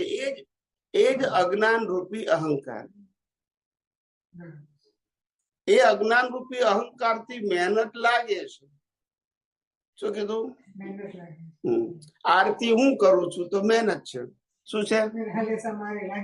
હા, પણ આરતી પ્રકૃતિ કરે છે તો વાંધો શું છે? અને પ્રકૃતિ એ કુદરતી રચના, અને આરતી કરવાની ક્રિયા એ કુદરતી રચના. તો આપણને લોડ કેમ? પણ હું કરું છું એ કરતાપણું છે ને એનો લોડ છે, ક્રિયાનો લોડ. અને કરતાપણું હોવાથી ક્રિયાનો આનંદ પણ છે, ને ક્રિયા ના થાય તો એનો બોજો પણ. આ બંનેનું કારણ અજ્ઞાન છે. આનંદ છે તે અજ્ઞાન, અને બોજો છે તે. પણ આપણે બંનેને કુદરતી રચના જોઈએ તો કોઈ બોજો નથી. હવે ખ્યાલ આવી ગયો? કુદરત જ હાંકે છે આ નૌકાને. આપણે દાદા કહેતા કે હાથ પગ બહાર ના કાઢશો. ખ્યાલ આવ્યો? લોકોને એવું લાગે છે આ નૌકા હું હાંકું તો ચાલે. શું માને છે? ચાલે. ખ્યાલ આવ્યો? તારે કુદરત કે છે તારી પાસે હાંકવાની સ્વતંત્ર શક્તિ નૌકા રહી નથી. નૌકાને તું નહીં હાંકી શકે, નવા ભાવ તું કરશે. નૌકા તો કુદરતની છે અને ચલાવશે અંત પણ કુદરત લાવશે અને રહેશે પણ. તું કઈશ મારી છે તો પણ રહેવાની. માટે નૌકા કુદરતે આપી છે કર્મ ભોગવવાના સાધન તરીકે, એટલે ચલાવશે કોણ? પછી મારે હલેસાની ક્યાં જરૂર છે? દરિયાઈ પૂર્વ જોરે ચાલે. પાંચ સમવાય કારણો હા, પૂર્વ જોરે. પૂર્વ જોરે એટલે પરિણામ સ્વરૂપે પૂર્વ જોરે ચાલે છે ને આપણે મને છે કે હું ચલાવું છું. સમજાય છે? કુદરતનું સંચાલન જુઓ તો બોજો જ નથી. શું નથી?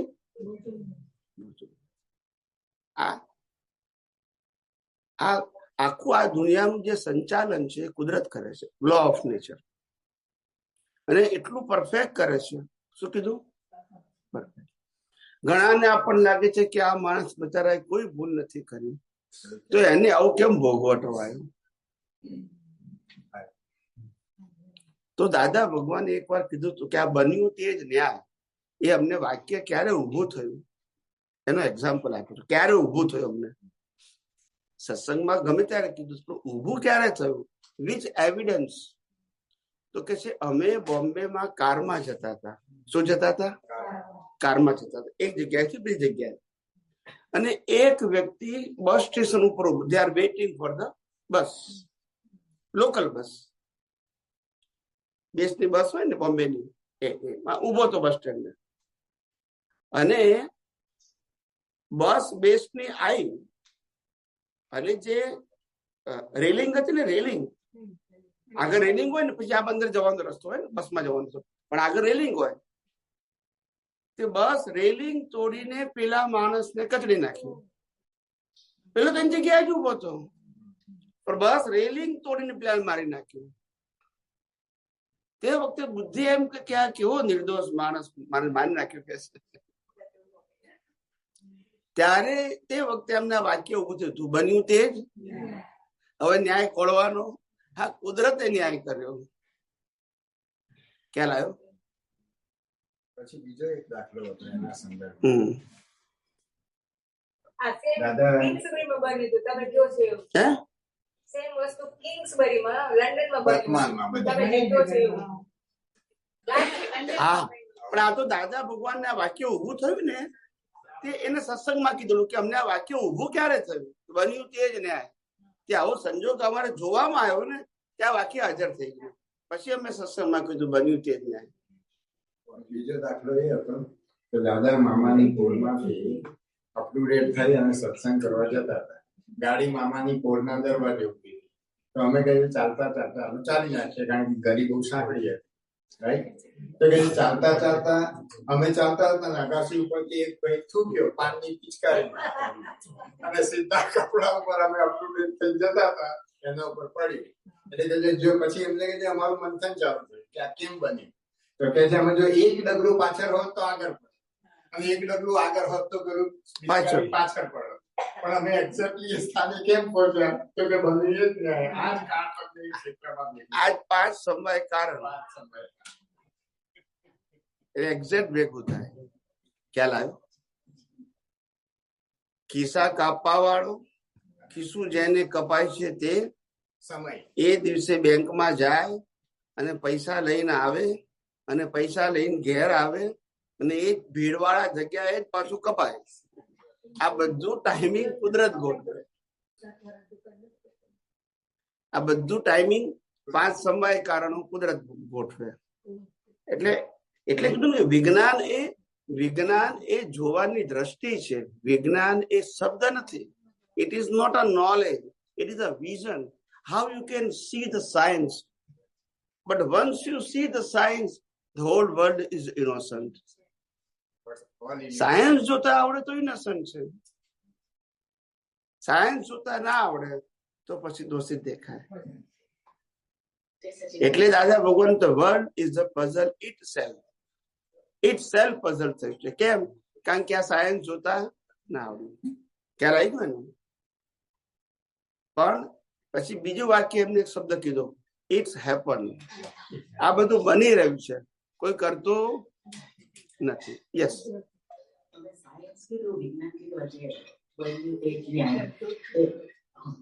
મોટો કરજો.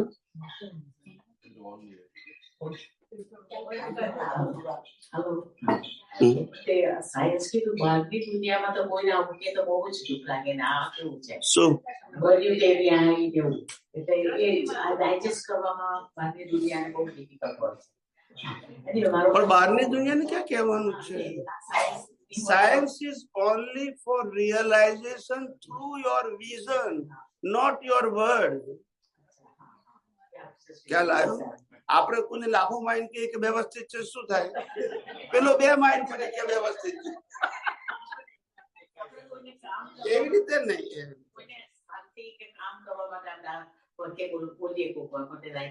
ના ના ના, બોલવાનું નહીં. કોઈને ના ગમે, એને ભારે લાગી જાય. આપડે કોઈ માણસ પડી ગયો ત્યાં બની તે જ ન્યાય, એવું ના કહેવાય. એટલે કવિરાજે પદમાં લખ્યું છે, કવિરાજે પદમાં લખ્યું, કેમ બન્યું કેમ પડી ગયો એ ના પૂછવું, આપણે દીવો ધરીએ રે દાદાશ્રી નું નામ જલે. આપણે તો પડી ગયો કેમ ના પૂછવું, ઉભો કરો, ઇતિહાસ ના જાણો. ખ્યાલ આવ્યો?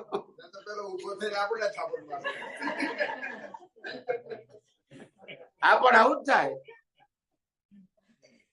પેલા 2 ભાઈબંધોને ઝઘડો થયો ને તો પેલાનું લાલ ગાલ થઈ ગયો હતો, માર ખાઈને આવ્યો હતો. એટલે પેલી વાઈફે કીધું તમારો ગાલ લાલ કેમ છે? તો લાફો માર્યો. કઈ જ માર્યો? તો એને વાઈફ ને માર્યો. આવી ગઈ. બીજું શું કેમ?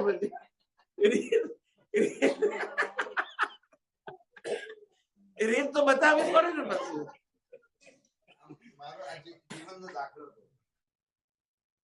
લગભગ 7-8 વર્ષનો હતો અને મારાથી લગભગ 12 વર્ષનો છોકરો, તે અમારે ઝઘડો થઈ ગયો. તેને મને મારે લાફો. પછી રડતો રડતો મારા બ્રધર પાસે કે આને મને માર્યો. એટલે મારા બ્રધર આવ્યા. એ કહે છે તને ભાન છે આવો તે લાફો મારતો હોય? કેવી રીતે તું હિંમત કરે? પછી મેં બીજો લાફો માર્યો. આવી રીતે હિંમત કરી. મારે તો હું તો ચૂપ કરી બેસી રહ્યો છું. તમારે એટલી જગ્યા 2 વખત ખાવાના હતા. પછી ખબર પડી ગઈ કે ના બોલ્યા હોત તો સારું, એકમાં પતી જાવ. બોલો. પ્રજ્ઞા સમ્યક દ્રષ્ટિ છે, પ્રજ્ઞા એટલે આત્મદ્રષ્ટિ અને અજ્ઞા એ વિદ્યા દ્રષ્ટિ છે. તો જાગ્રત અહંકાર અને પ્રજ્ઞામાં શું ફરક? જાગ્રત અહંકાર અને પ્રજ્ઞા. જાગ્રત અહંકાર પ્રજ્ઞા. જો જાગ્રત અહંકાર એ સબ્જેક્ટિવ છે. અજ્ઞાનમાં જાગ્રત હોય, વિજ્ઞાનમાં જાગ્રત હોય. જાગૃતિનો મતલબ ટુ યુઝ. તમારી પાસે મિથ્યા જ્ઞાન મિથ્યા દર્શન તો એનો ઉપયોગ કરશો. સમ્યક જ્ઞાન સમ્યક દર્શન છે તો પણ બંનેમાં જાગૃતિ જોઈએ.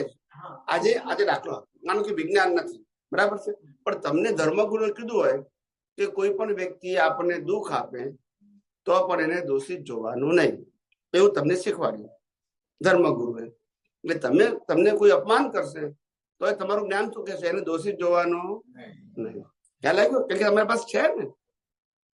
એટલે આમાં અજ્ઞા પ્રજ્ઞા નહીં. પેલા જાગ્રત શબ્દ શેના માટે વપરાય? જે વસ્તુ સત્તામાં પડી છે એને વાપરી શકો એનું નામ જાગૃતિ. નંબર 1. હવે પ્રજ્ઞા શબ્દ શું છે? એટલે એવી જાગૃતિ. પ્રજ્ઞા એટલે કે સમ્યક દ્રષ્ટિ, અજ્ઞા એટલે મિથ્યા દ્રષ્ટિ. હવે મિથ્યા દ્રષ્ટિ સમ્યક દ્રષ્ટિ 2 તમારી પાસે અત્યારે સત્તામાં છે. એમાંથી જેનો ઉપયોગ કરો, ખ્યાલ આવે ને, એવું તમને એવો તમારું પરિણામ આવે પુરુષાર્થ રૂપે. સમજાય છે? એટલે તમે પ્રજ્ઞા અને અજ્ઞા શબ્દ કેમ પડ્યો એ તમને સમજાવો. પ્રજ્ઞા અને અજ્ઞા શબ્દ કેમ પડ્યો? આ ખાલી દ્રષ્ટિનો જ પ્રશ્ન છે. ફાઇલનો નિકાલ કરતી વખતે મારી દ્રષ્ટિમાં હું શુદ્ધાત્મા અને કુદરતી રચના છે તો પ્રજ્ઞા છે. ખ્યાલ આવ્યો? અને મેં કર્યું ને તે કર્યું, મેં ભોગ્યું તો અજ્ઞા છે. અજ્ઞા ને પ્રજ્ઞા એ દ્રષ્ટિ છે. હવે જ્ઞાની પુરુષે દ્રષ્ટિ આપી છે, પુરુષાર્થ તમારે કરવાનો છે. આ કે દ્રષ્ટિ બદલાઈ નથી. શું નથી બદલાઈ નથી? એક ઓપ્શન માંથી બીજો ઓપ્શન આપ્યો. નાવ યુ કેન યુઝ અજ્ઞા, ઓર જો બદલી નાખ્યું હોય તો અજ્ઞા ખલાસ થઈ ગઈ કહેવાય. પણ એવું અને ખલાસ થઈ ગયો તો પછી ઉપયોગ થવાનો પ્રશ્ન નથી ને. You understand my point? તમારી અજ્ઞા ખલાસ થઈ ગઈ હોય તો ઉપયોગ ક્યાંથી કરવાના હતા તમે? You have no option. પણ ના, ખલાસ નથી થઈ. ખલાસ તમારે કરવી પડશે વિથ ધ હેલ્પ ઓફ પ્રજ્ઞા. સમજાય છે? એટલે જાગ્રત એ સત્તામાં હોય. યસ. એટલે જાગ્રત અહંકાર પોતે આ પ્રજ્ઞાની હેલ્પ થી અજ્ઞાનો નાશ કરે. એટલે ઘણા કે છે ને કે ભાઈ અમને કર્મો બધા ખલાસ થઈ ગયા. તો think about the law of nature. જે કર્મો કુદરત પાસે છે એને તમે ખલાસ કરી શકો? તો પ્રિન્સિપલ કેમ ભૂલી જાઓ છો? કર્મોને ખલાસ કરવા એ કુદરતનું કામ છે. ફક્ત નવા કર્મો ન બંધાય એના માટે પ્રજ્ઞા દ્રષ્ટિ આપી. હવે તમારો ઉપયોગ કરવાનો છે. નહીં કરો તો અજ્ઞા તો છે, એનો ઉપયોગ થવાનો છે. અજ્ઞા ખલાસ થઈ ગઈ. જો ખલાસ થઈ ગઈ છે તો પછી ઉપયોગ જ ના હોય ને. હોય પછી તો પછી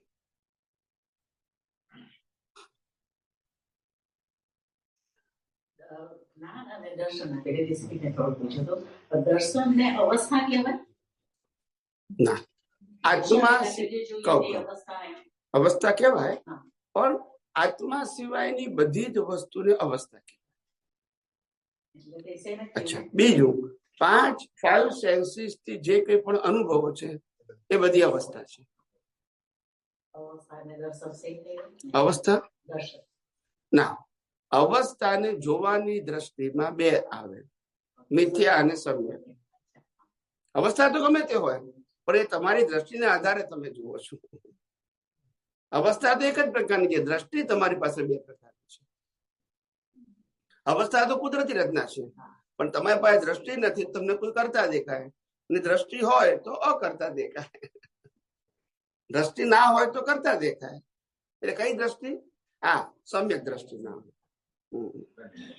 બીજું સ્વામીજી, આપણું ક્ષેત્રમાં આયુષ્ય ઓછું ને બીજા બધા ક્ષેત્રમાં બી એવું હોય કે જુદા જુદા બધા ક્ષેત્રમાં જુદા જુદા આયુષ્ય હોય. ટાઈમ પ્રમાણે, મહાવિદ્ય ક્ષેત્રમાં સમય પ્રમાણે, એટલે સમય ત્યાં જુદો હોય.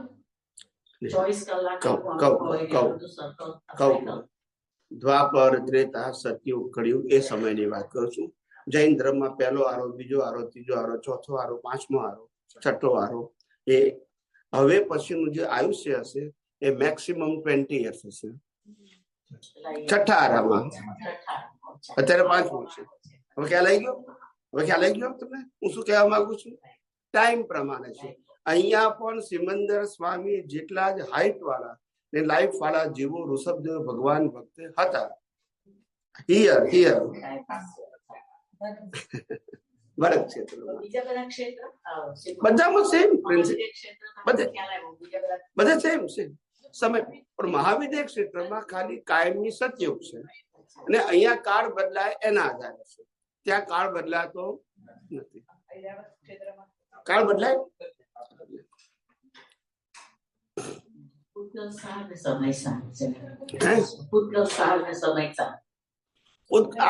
વીર્ય ને પૂતગળ સાર કહેવાય.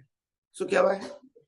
અને સમય સાર એટલે કોઈ પણ સમયમાં હું કોણ છું એ જાણી લેવું. હું કોણ છું જાણવું, હું કોણ છું એ અનુભવવું, અને હું નથી ખ્યાલ આવ્યું ને તેનાથી સેપરેટ રહેવું કુદરતી રચના જોઈને. પછી સમયનો સાર.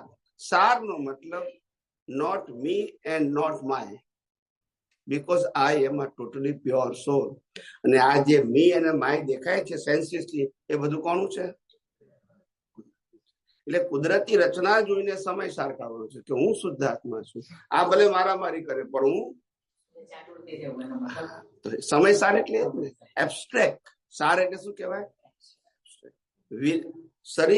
શરીરનો સાર, પૂતગલ સાર વીર્ય છે અને જ્ઞાનનો સાર છે આત્મા. એટલે સમય સાર કીધું. કોઈ પણ સમયમાં સાર કાઢ્યો કે અંતે હું કોણ છું એ સાર કહેવાય, એબ્સ્ટ્રેક્ટ. સમજાય છે? અને સારમાં હું શુદ્ધાત્મા ના રહ્યું, હું દેહધારી છું, એ પણ સાર કાઢ્યો તો એ રિલેટિવ સત્ય છે. એનાથી જન્મ મરણ ચાલ્યા કરશે. જય સચિદાનંદ.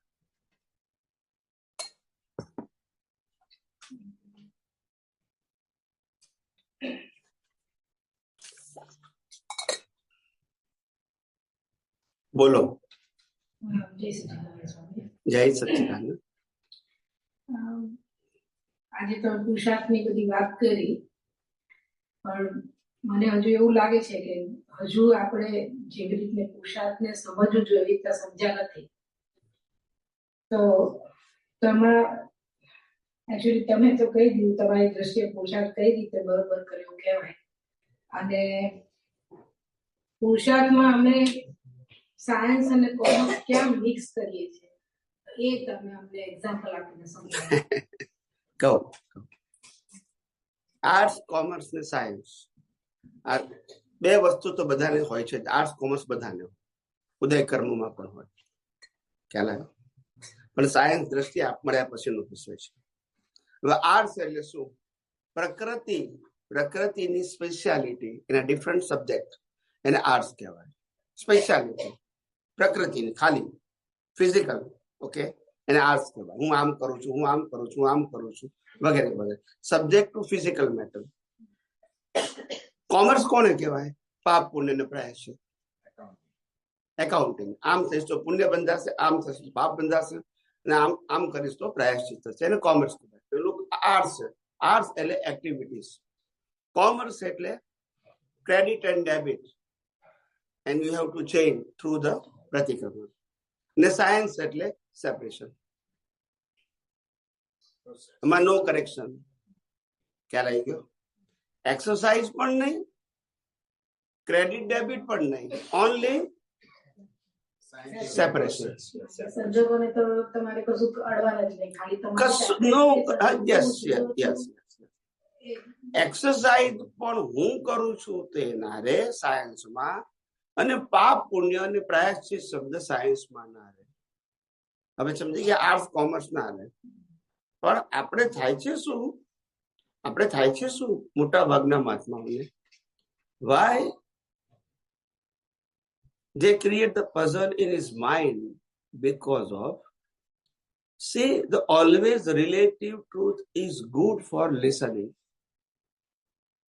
Relative truth is good for listening in a religious matter. કોઈ પણ ધર્મગુરુ તમને ધાર્મિક વાત કરે તો ગમે જ બધાને, માસ ઓફ પીપલ ને ગમે. એમ આઈ રાઈટ? રામાયણ કે, મહાભારતની કથા કે, રામકૃષ્ણ મહાવીરની કથા કે, ખ્યાલ આવી ગયો? અથવા તો ધર્મના પુસ્તકની વાત કરે, અથવા તો શુભ ક્રિયાઓની વાત કરે તો બધાને ગમે. ખ્યાલ આવી ગયો?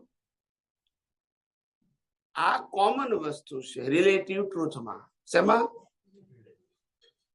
પણ આ જે કોમન છે એ જયારે સાયન્સ મળે તો છૂટું પડી જાય. પણ માસ of people they follow the commerce. એને પુણ્ય શેનાથી થાય, પાપ કોને કહેવાય, પ્રાયશ્ચિત કેમ થાય, આમાં રસ છે. નંબર 1. અને નંબર 2, શુભ ક્રિયાથી મારા કર્મો હું બદલી શકું છું, આ ભ્રાંતિ છે. બરાબર છે? ત્રીજું, કોઈની કૃપા અને આશીર્વાદથી મારું કામ થઈ જશે. આ બધું કોમર્સમાં આવે. શેમાં આવે? સાયન્સમાં આ કશું ના આવે. સાયન્સમાં સેપરેશન આવે. જે આખો આર્ટ્સ કોમર્સ નો સબ્જેક્ટ છે ને એ આખો સાયન્સમાં કુદરતી રચનામાં ગયો. Now you understand? પ્રકૃતિ ને આર્ટ્સ કોમર્સ હોય, પણ આપણા આખા પેકેજ ને શું જોવાનું આપણે? કુદરતી રચના. એટલે પતી ગયું. એટલે આપણે આર્ટ્સ કોમર્સમાં નથી. પ્રકૃતિ ઉદય કર્મને અધીન આર્ટ્સ કોમર્સમાં હોય, પણ મારા માટે પુરુષાર્થ ટાઇટલ લાગુ પડતું. હવે સમજી ગયા? કોમર્સ વાળો શું કહે છે, હું આરતી કરું તો પુણ્ય બંધાય. ખ્યાલ આવ્યો? એટલે પુણ્યનો સબ્જેક્ટ છે, અને ના કરું તો બંધાય. સમજાય છે? સાયન્સ શું કે છે, આરતી કરનારને કુદરતી રચના જવું તો મોક્ષે જઈશ, પુણ્ય નહીં બંધાય. પણ ક્યાં જઈશ? મોક્ષે. કેમ? તો કે એટલું અજ્ઞાન ખલાસ થઈ. અવસ્થા માત્ર કુદરતી રચના છે, એ તે જોઈ એટલે તો કુદરતની એક્ઝામમાં શું થઈ ગયું? પણ મેં આરતી કરી તો એ અજ્ઞાન છે, એનું પર સંસાર આવશે, પછી પુણ્ય કે. Now you understand? એટલે અહીંયા આર્ટ્સ કોમર્સ એ ઉદયમાં હોઈ શકે, પણ પુરુષાર્થમાં ના હોય. પુરુષાર્થમાં તો કુદરતી રચના. પેલા લોકોને પુરુષાર્થમાં આર્ટ્સ કોમર્સ છે. આપણે શું છે કે આટલા વર્ષોથી આપણે દાદાના માર્ગમાં છીએ, તો ઘણી વખતે કોઈ વ્યક્તિનો સંજોગ આવે ને ત્યારે આપણે પેલું અંદર આવી જાય છે કે હજુ મારે સંભાવે નિકાલ કરવાનો છે, મારે દુઃખ નથી પહોંચાડવું. હજુ એ આવી જાય છે, આપણે પેલું પડેલું છે ને, એટલે તો આપણે ઇન્સ્ટેડ ઓફ કુદરતી રચના જોવાની જગ્યા છે કે ના મારે દુઃખ નથી આપવું, મારે સંભાવે નિકાલ કરવાનો છે. ત્યારે આપણે ભૂલી જઈએ છીએ કે એટલા માટે તો મેં કીધું કે આ સબ્જેક્ટ આર્ટ્સ કોમર્સમાં જાય, કારણ કે હું આપનારો, મારે આપવાનું છે, મારે નથી આપવાનું, એ બધું શેમાં જાય? આર્ટ્સ કોમર્સમાં. આપણે તો પ્રકૃતિ સેપરેટ થવાની વાત કરીએ છીએ. એમાં આપવું ના આપવું ક્યાં આવ્યું? પ્રકૃતિ એ કુદરતની ચલાવે, કુદરત અંત પણ કુદરત લાવે ને રે પણ. એમાં આપણો સબ્જેક્ટ કેમ આવ્યો? પછી સાયન્સમાં આખા પેકેજ થી સેપરેટ રહેવું એ સાયન્સ છે, ને આર્ટ્સ કોમર્સમાં પ્રકૃતિમાં ઇન્વોલ્વ થવું. શું થવું? ઇન્વોલ્વ થવું. ખ્યાલ? આર્ટ્સ પણ પ્રકૃતિમાં ઇન્વોલ્વ થઈને આવે, અને કોમર્સ પણ પ્રકૃતિમાં ઇન્વોલ્વ. બંનેમાં કરતા પણ જોઈએ. સાયન્સમાં શું આવે? સેપરેશન. આખો સબ્જેક્ટ બદલાઈ ગયો. એટલે આમાં થાય છે શું, ઘણી વખત કેવું થતું હતું, હું દાખલો આપું છે, બનેલા છે. અમારા એક મહાત્મા છે, એ આજથી 2 કે 3 વર્ષ પહેલાના પરુષરમાં એને પ્રશ્ન પૂછ્યો કે અમે સત્સંગમાં જઈએ છીએ તો ત્યાં આગળ કીર્તન ભક્તિ ગાય 24 કલાકની. એ કીર્તન ભક્તિ ગયા પછી પતી જાય 24 કલાક પછી કોઈને અનુભવ માટે ઉભા કરે. શું કરે છે? આ બધું તમે વિડીયોમાં જોશો છે, હું કઈ નવી વાત નથી કરતો, પણ આ તો પ્રશ્ન પૂછાયો તો એના રેફરન્સમાં કહું છું. એટલે એક ભાઈએ ઉભા થઈને એવું કીધું કે આ કીર્તન ભક્તિ કરીએ છે એવી હું ઘેર પણ કરું છું. જ્યારે મારે સાંસારિક પ્રશ્નો આવે ત્યારે હું 1 કલાક કીર્તન ભક્તિ કરું છું અને મારા પ્રશ્નો સોલ્વ થઈ જાય છે. કોઈ સામાજિક, આર્થિક, શારીરિક, વોટેવર સોલ્વ થઈ જાય છે. અને કોન્ફિડન્સ સાથે કે કેવું કે, અને બધા તાલીઓ પણ જો બોલતા નથી. ખ્યાલ આવી ગયો? હવે સાંભળો ને, હવે એમાં તમે બેઠા છો, શું થાય પછી? કાલથી કીર્તન ભક્તિ. હવે ખ્યાલ આવી ગયો? પછી મેં એને કીધું કે એ કીર્તન ભક્તિ કરે અને એનો પ્રોબ્લેમ સોલ્વ થયો, એ આપણે ક્વેશ્ચન નથી કરતા, પણ કીર્તન ભક્તિ જો પ્રોબ્લેમ સોલ્વ કરી શકતી હોય તો પછી કુદરતી કાનૂનની જરૂર નથી. બોલતા નથી, કર્મની જરૂર નથી, બધું એ જ કરશે ને. એટલે વાત સમજવાની હતી. કુદરત તમારા કર્મનું ફળ આપે છે. શાનું ફળ આપે છે? આજની ક્રિયાનું ફળ. તો પછી તમે આજે જોડી દીધું એની સાથે. That is a wrong belief. આમાં એક બીજું પણ થાય કે તમે કોઈ વ્યક્તિનો સંજોગ આવે, ધારો કે તમારું અપમાન થાય, તો તમે કુદરતી રચના આપણે ગોઠવવા જઈએ, પણ ઘણી વખતે શું થાય, જ્યારે બુદ્ધિ પણ તમને વેવરિંગ કરાવે કે એક વાર તમે કહો પછી માને નહીં, ત્યારે પછી તમારે કેટલી હદ સુધી એને શું માને નહીં? આપણે કેમ કોઈને સ્વીકારવાનું છે? કેમ આમ કરો છો? આ વિજ્ઞાન વ્યક્તિગત છે કે સામૂહિક છે? ઇન્ડિવિડ્યુઅલ છે. રામને મોક્ષ દીધું રામ માટે છે, સીતા માટે નથી. એમાં સામે વાળો પ્રશ્ન ક્યાં આવ્યો? ના સામાનો નહીં, આપણી પોતાની પ્રકૃતિ. હા, એટલે આપણે આમાં આજ ગોઠવવાનું કે હું આ માનતી નથી પણ છતાં હું આનાથી જુદો છું. પણ માનતી નથી તે કુદરતી રચના, અને માને છે તે ભાગ તો પ્રકૃતિનો ને. એ આખો પ્રકૃતિના ભાગથી આપણે શું કરવાનું છે? પતી ગયું. એટલે આમાં શું છે, છૂટું રહેવાનું જે આપણે બોલીએ છીએ ને કે છૂટા પણ ત્યારે એવું એક્ઝેક્ટ હોતું નથી. આપણે હજુ પેલું ઇન્વોલ્વમેન્ટ. એ તમારી વાત સમજી ગયો. આધ્યાત્મિક પરિભાષામાં સમજી લો કે કુદરતી રચના જોવા માટે પ્રયત્ન કરવા છતાં કુદરતી રચના એક્સેપ્ટ થતું નથી. સાંભળજો, એને આધ્યાત્મ માર્ગમાં તપ કહ્યું. શું કીધું? જ્ઞાન, દર્શન, તપ અને ચારિત્ર. હવે જ્ઞાન દર્શન નો ઉપયોગ થઈ ગયો તો સીધું ચારિત્ર. તપ એટલે through some circumstances, then after you accept the કુદરતી રચના, આફ્ટર રિઝલ્ટ ચારિત્ર. નાઉ યુ અન્ડરસ્ટેન્ડ? 1 કલાક સુધી મને કોઈની અવસ્થા કુદરતી રચના ન દેખાય એને આધ્યાત્મ ભાષામાં તપ કહેવાય છે. આંતરિક તપ. કયું તપ? બાહ્ય ના દેખાય. તપ એટલે શું? તો કે છે કે જેમ છે તેમ એક્સેપ્ટ કરવા માટેનો સમય, એનું નામ તપ. આપણે નવું નથી કરવું, જે સમજ્યા છે તે જ આપણે એક્સેપ્ટ કરવું છે, પણ એમાં ટાઈમ લાગ્યો. એ ટાઈમને તપ કહેવાય. અને જ્ઞાની પુરુષ દાદા ભગવાને એને અદિઠ તપ કહ્યા. કયા? જોઈ શકાય નહીં તેવા. હવે ખ્યાલ આવી ગયો? થાય પણ એમાં કઈ આપણે નાસીપાસ થવાની જરૂર નથી. આવું થાય, મહાપુરુષો નહીં થાય. કોઈ પણ સંજોગોને ઇઝીલી એક્સેપ્ટ કરવું, દરેકનો ego on the spot accept કરે એવું જરૂરી નથી. પણ વિજ્ઞાનને ગોઠવ કરતા એનો ટાઈમ લાગે. પછી કે ના, હવે કુદરતી રચના છે, તો એ ટાઈમને તપ કહેવાય. શું કહેવાય? તપ કહેવાય. અદિઠ તપ અથવા જ્ઞાન તપ. પ્રકૃતિના ક્રિયાના તપ નહીં. અને આપણે આ વિજ્ઞાનમાં અદિઠ તપ હોય. કેવા તપ હોય? આંખોથી, ઇન્દ્રિયોથી ના જોઈ શકાય, અનુભવી ના શકાય એવા તપ. સમજાયું ને? એટલે આ સાયન્સમાં બધી જ વસ્તુનો આન્સર છે. એને તપ કહેવાય છે.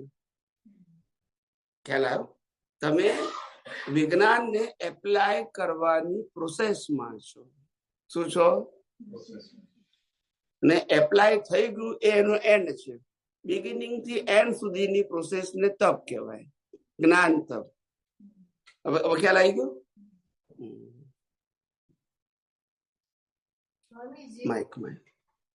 સ્વામીજી, એને ડિસ્ચાર્જ ના કહેવાય? કારણ કે આપણે બીજાના થયું હોય તો ડિસ્ચાર્જ હતું એમ કરી કુદરતી રચના છે એટલું જ કરી નાખે. પણ કુદરતી રચના ન દેખાતું એનો જ પ્રશ્ન છે ને.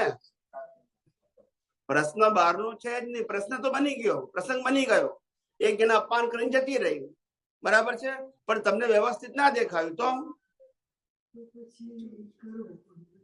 એટલે વ્યવસ્થિત ના દેખાયું અને દેખાય ત્યાં સુધીના સમયને શું કહેવાય? અદિઠ તપ. જે બહાર દેખાય નહીં. હવે ખ્યાલ આવી ગયો? એમાં બે વ્યક્તિ આવતી જ નથી. It is a internal matter. Swamiji, આ સત્સંગમાં મને થાય છે કે અમે બધા 95% અજ્ઞાનમાં જ છીએ. અજ્ઞાન એવું નહીં, એટલે ઘણું બધું આમ એવું નહીં. આપણે નથી દેખાતું. જો આપણે એટલું ધ્યાન રાખવાનું કે મારે ડોક્ટર, સ્થૂળ દાખલો આપું છું, મારે ડોક્ટર થવું છે એ મેં નક્કી કર્યું 5 વર્ષે. હવે પહેલા ધોરણમાં ભણું છું ને એ વે ટુ ડોક્ટર જ છે. ના સમજાય?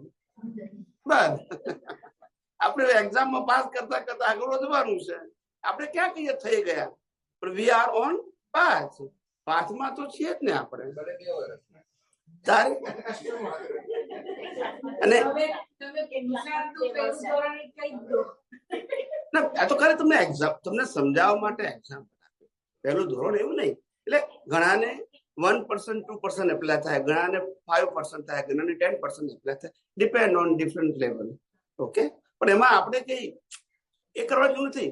મારા દાદા ડોક્ટર થઈ ગયા એટલે મારે હવે શું કરવાનું? બી તારે બાળ મંદિરમાં જવાનું.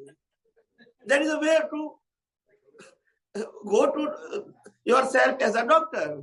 That is the only way. A doctor થઈ જાય મારે થવું છે તો you have to pass through the process. Start from zero.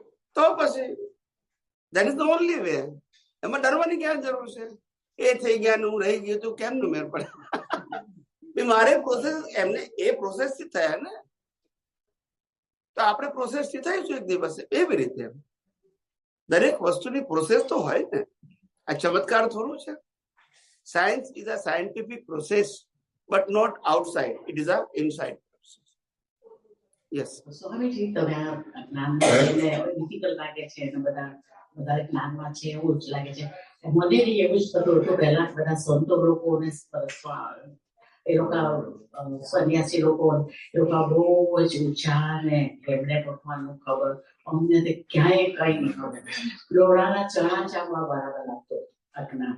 પણ તમારી પાસે આવ્યા પછી જે વિજ્ઞાન સમજાયું, જે ખુલ્લું થયું, પછી અહો થાય છે કે તમે કેટલું સિમ્પલ રીતથી સરળ રીતે દેખાય આત્મા ને બધું સમજણ. આ પ્રેક્ટિસની જરૂર છે. અને તમે વિચાર કરો કે anybody can ask the question, but the answer is always scientific, not theoretical and not traditional. Now you understand? Traditional answer પણ નહીં અને theoretical પણ નહીં. હવે ખ્યાલ આવ્યો છે? Only science. તમે કહો મારાથી ભૂલ થઈ ગઈ, બરાબર છે, અને મને પ્રશ્ન પૂછે કે સ્વામીજી ભૂલ થઈ ગઈ, હવે મારે શું કરવાનું? તો હું તમને કહું કે જેનાથી ભૂલ થઈ ગઈ એ ભૂલ અને પ્રકૃતિ ને કુદરતી રચના જુઓ, પતી ગયું. કેમ થયું, ક્યારે થઈ, કેટલી વાર થઈ, આ બધું ઊંડા ઉતરવાનું નહીં. અમને એન્કરેજ આપો છો, ટ્રેક પર રાખે છે. એ હું અમે ટ્રેક પર છે એટલે તમને ટ્રેક પર રાખીએ. અમારી ઉતરી જાય તો શું થાય? અમે ગમે તેમ આડા આવડી વાંકા ટૂંકા પ્રશ્ન પૂછો પણ અમે તમને ટ્રેકમાં જ લાવીશું. એટલે તમને ખ્યાલ આવે કે અનુભવી પુરુષ નું વિઝન કેટલું સોલિડ છે. વિઝન કહું છું, ઉદય નથી કહેતો. કેવું સોલિડ છે, ગમે ત્યાંથી લાવું છું ત્યાં પાછું ટ્રેક. આડો હોય કે સીધો થશે, વાંકો હોય કે સીધો થશે. આ ચાલવાની ટ્રેક નહીં.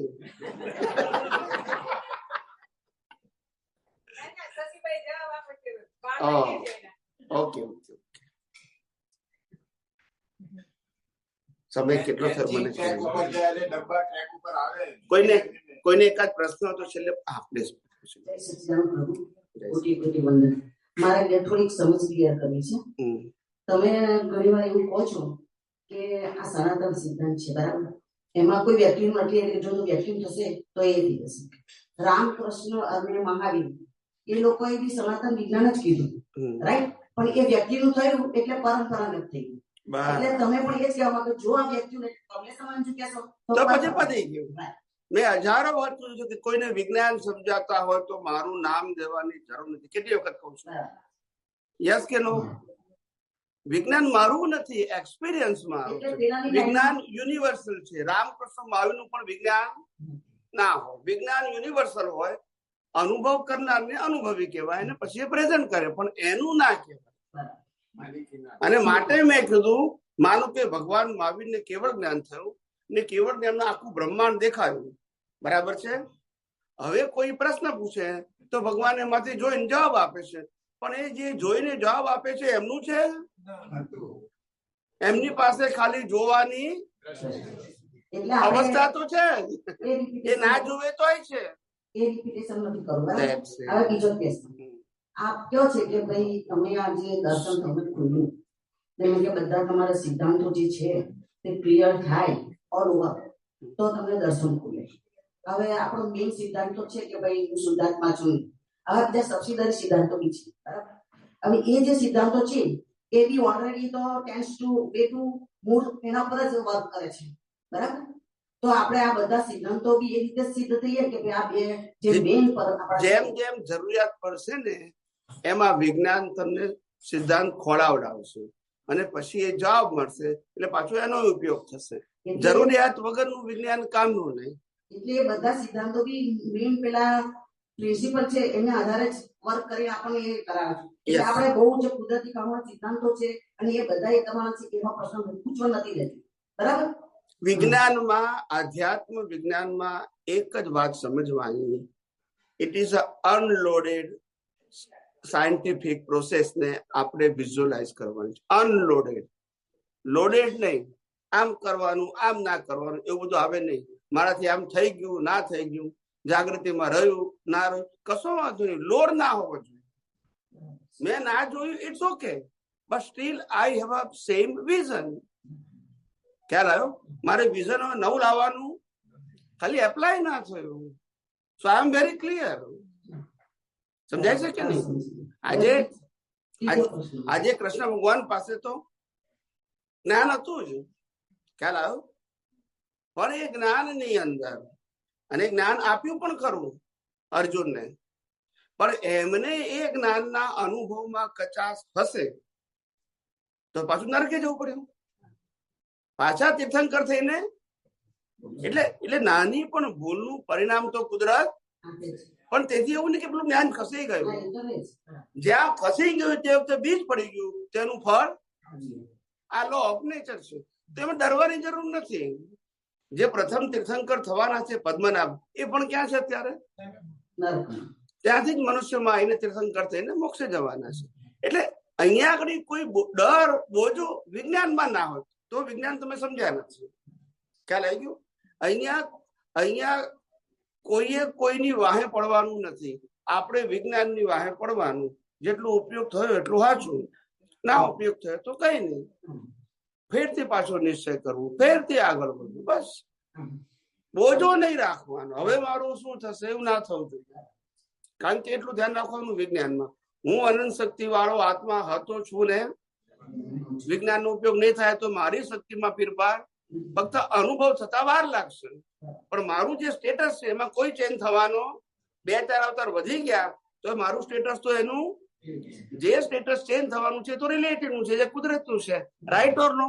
એનો બોજો લેવાની જરૂર નથી. હવે ત્રીજી વાત કે જયારે અમે લોકો શરૂઆતમાં આવ્યા અને દાદાને બ્રહ્માંડનું જ્ઞાન થયું, એટલે તે વખતે અમને એવું થયું હતું કે કેવું બ્રહ્માંડનું જ્ઞાન હશે, શું હશે. અને તમે એમનો જે વ્યવસ્થિત જ્ઞાનનો જે શબ્દ એના પર વલોણી જે માકડ કાઢ્યું, કુદરતી રચનાની, અને જે અમને આપ્યું, એટલે અમને બી તમને બ્રહ્માંડનું દર્શન અમે પણ કરાવી દીધું. આ દુનિયા શું છે, કેવી રીતે બની છે, કેવી રીતે ચાલે છે, એ મેં તમને બતાવી દીધું. અવસ્થા રૂપે નહીં, સિદ્ધાંત રૂપે. કયા રૂપે? સિદ્ધાંત. એટલે નજીકના ભવિષ્યમાં અમને દાદા જ મળી જાય. બીજી એક વાત એ, દાદા તો અંદર જ છે. હા એ તો છે, પણ જેને દાદા નથી મળ્યા ને એ જન્મ જયંતિ ને પુણ્યતિથિ વાળા નથી મળ્યા. ના સમજાયું? પણ જે કાયમ ના દાદા છે એ તો બધા પાસે છે. ના સમજાયું? કયા ના મળ્યા? જે જન્મ જયંતિ ને પુણ્યતિથિ વાળા હતા એ બધાને ના મળ્યા. પણ એ દાદા તો કાયમ ના, એ તો કુદરત ના દાદા હતા. કાયમ ના દાદા તો અંદર હતા, જે આપણી પાસે છે. એમને અનુભવ થયો ને આપણો અનુભવની શરૂઆત છે. એટલે કાયમ ના દાદા તો બધા પાસે છે જ. પેલા દાદા બધાને તો ના જ મળે ને. એ તો કર્મના હિસાબ છે.